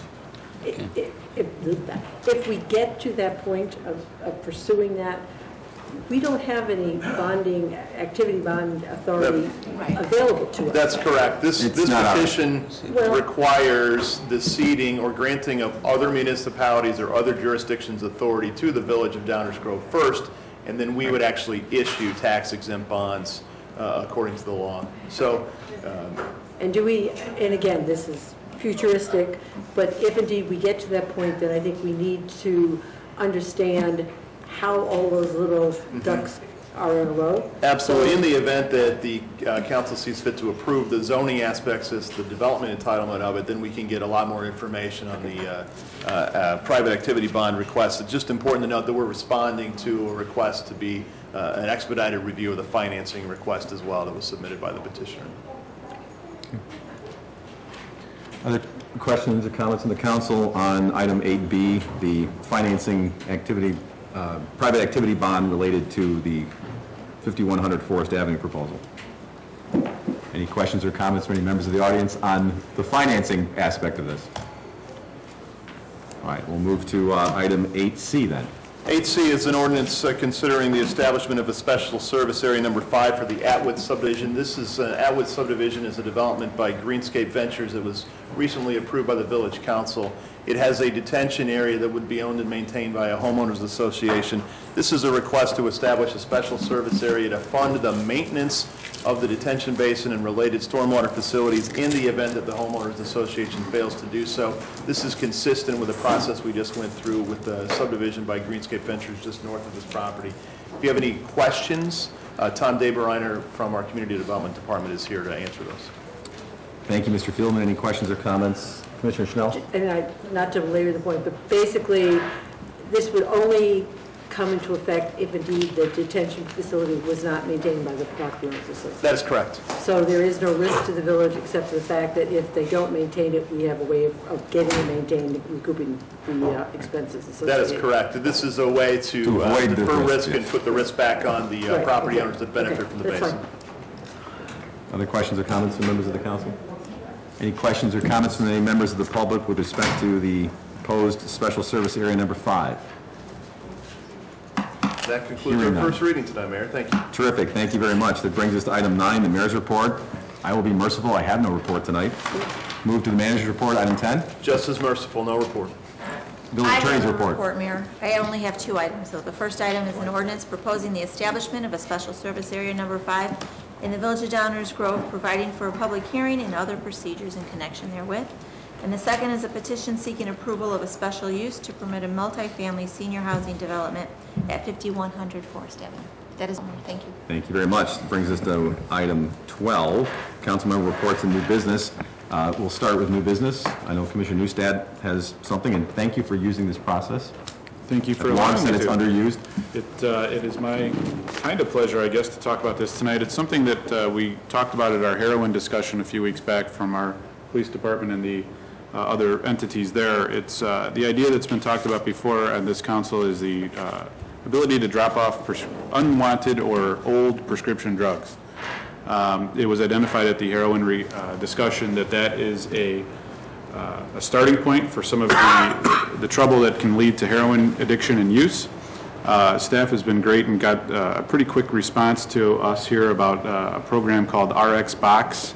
It's an Illinois EPA program that's administered by DuPage County. Currently, there's no funding available for this RX Box program through the county. I have reached out personally to some of our local legislators, both in Springfield and at the county level, hoping to hear back from them to see if there's any work that can be done to get funding for this. But I think it's very important to note, and this is in our information available on our website, that there are several RX Box locations very close to us, including the Village of Lisle, Oak Brook, and the Lamont Police Department, as well as the DuPage County Sheriff's Office in Wheaton. Basically, it's a chance for residents to drop off unwanted or unneeded prescription drugs that really shouldn't be sitting around our homes and get into the hands of someone who shouldn't be using them.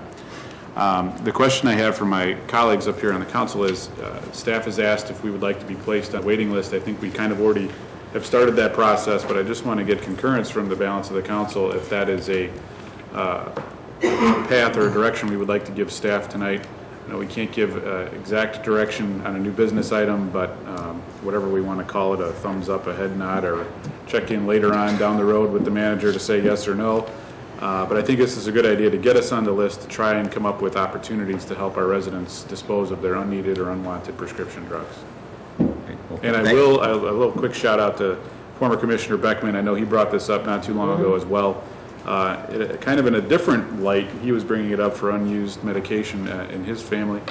And he and I actually talked about this at the HG&A breakfast a couple of weeks ago as well, and he's very pleased to see it back on the screen to try to get a solution.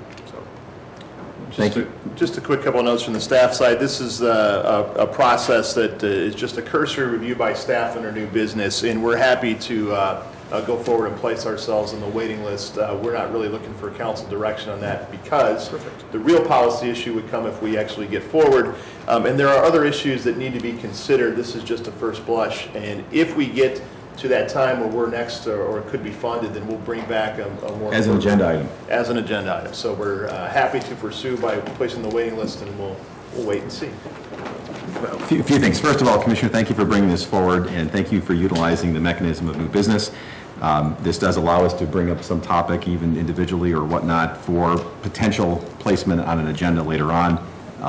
And the initial review is very helpful to all the rest of us in that regard. You basically, Manager Fieldman took the words out of my mouth. I don't think there's any action at this point. Unless anyone has an objection to being on the waiting list, I think the real decision would be if we're tapped and our number comes up and then we have to do something.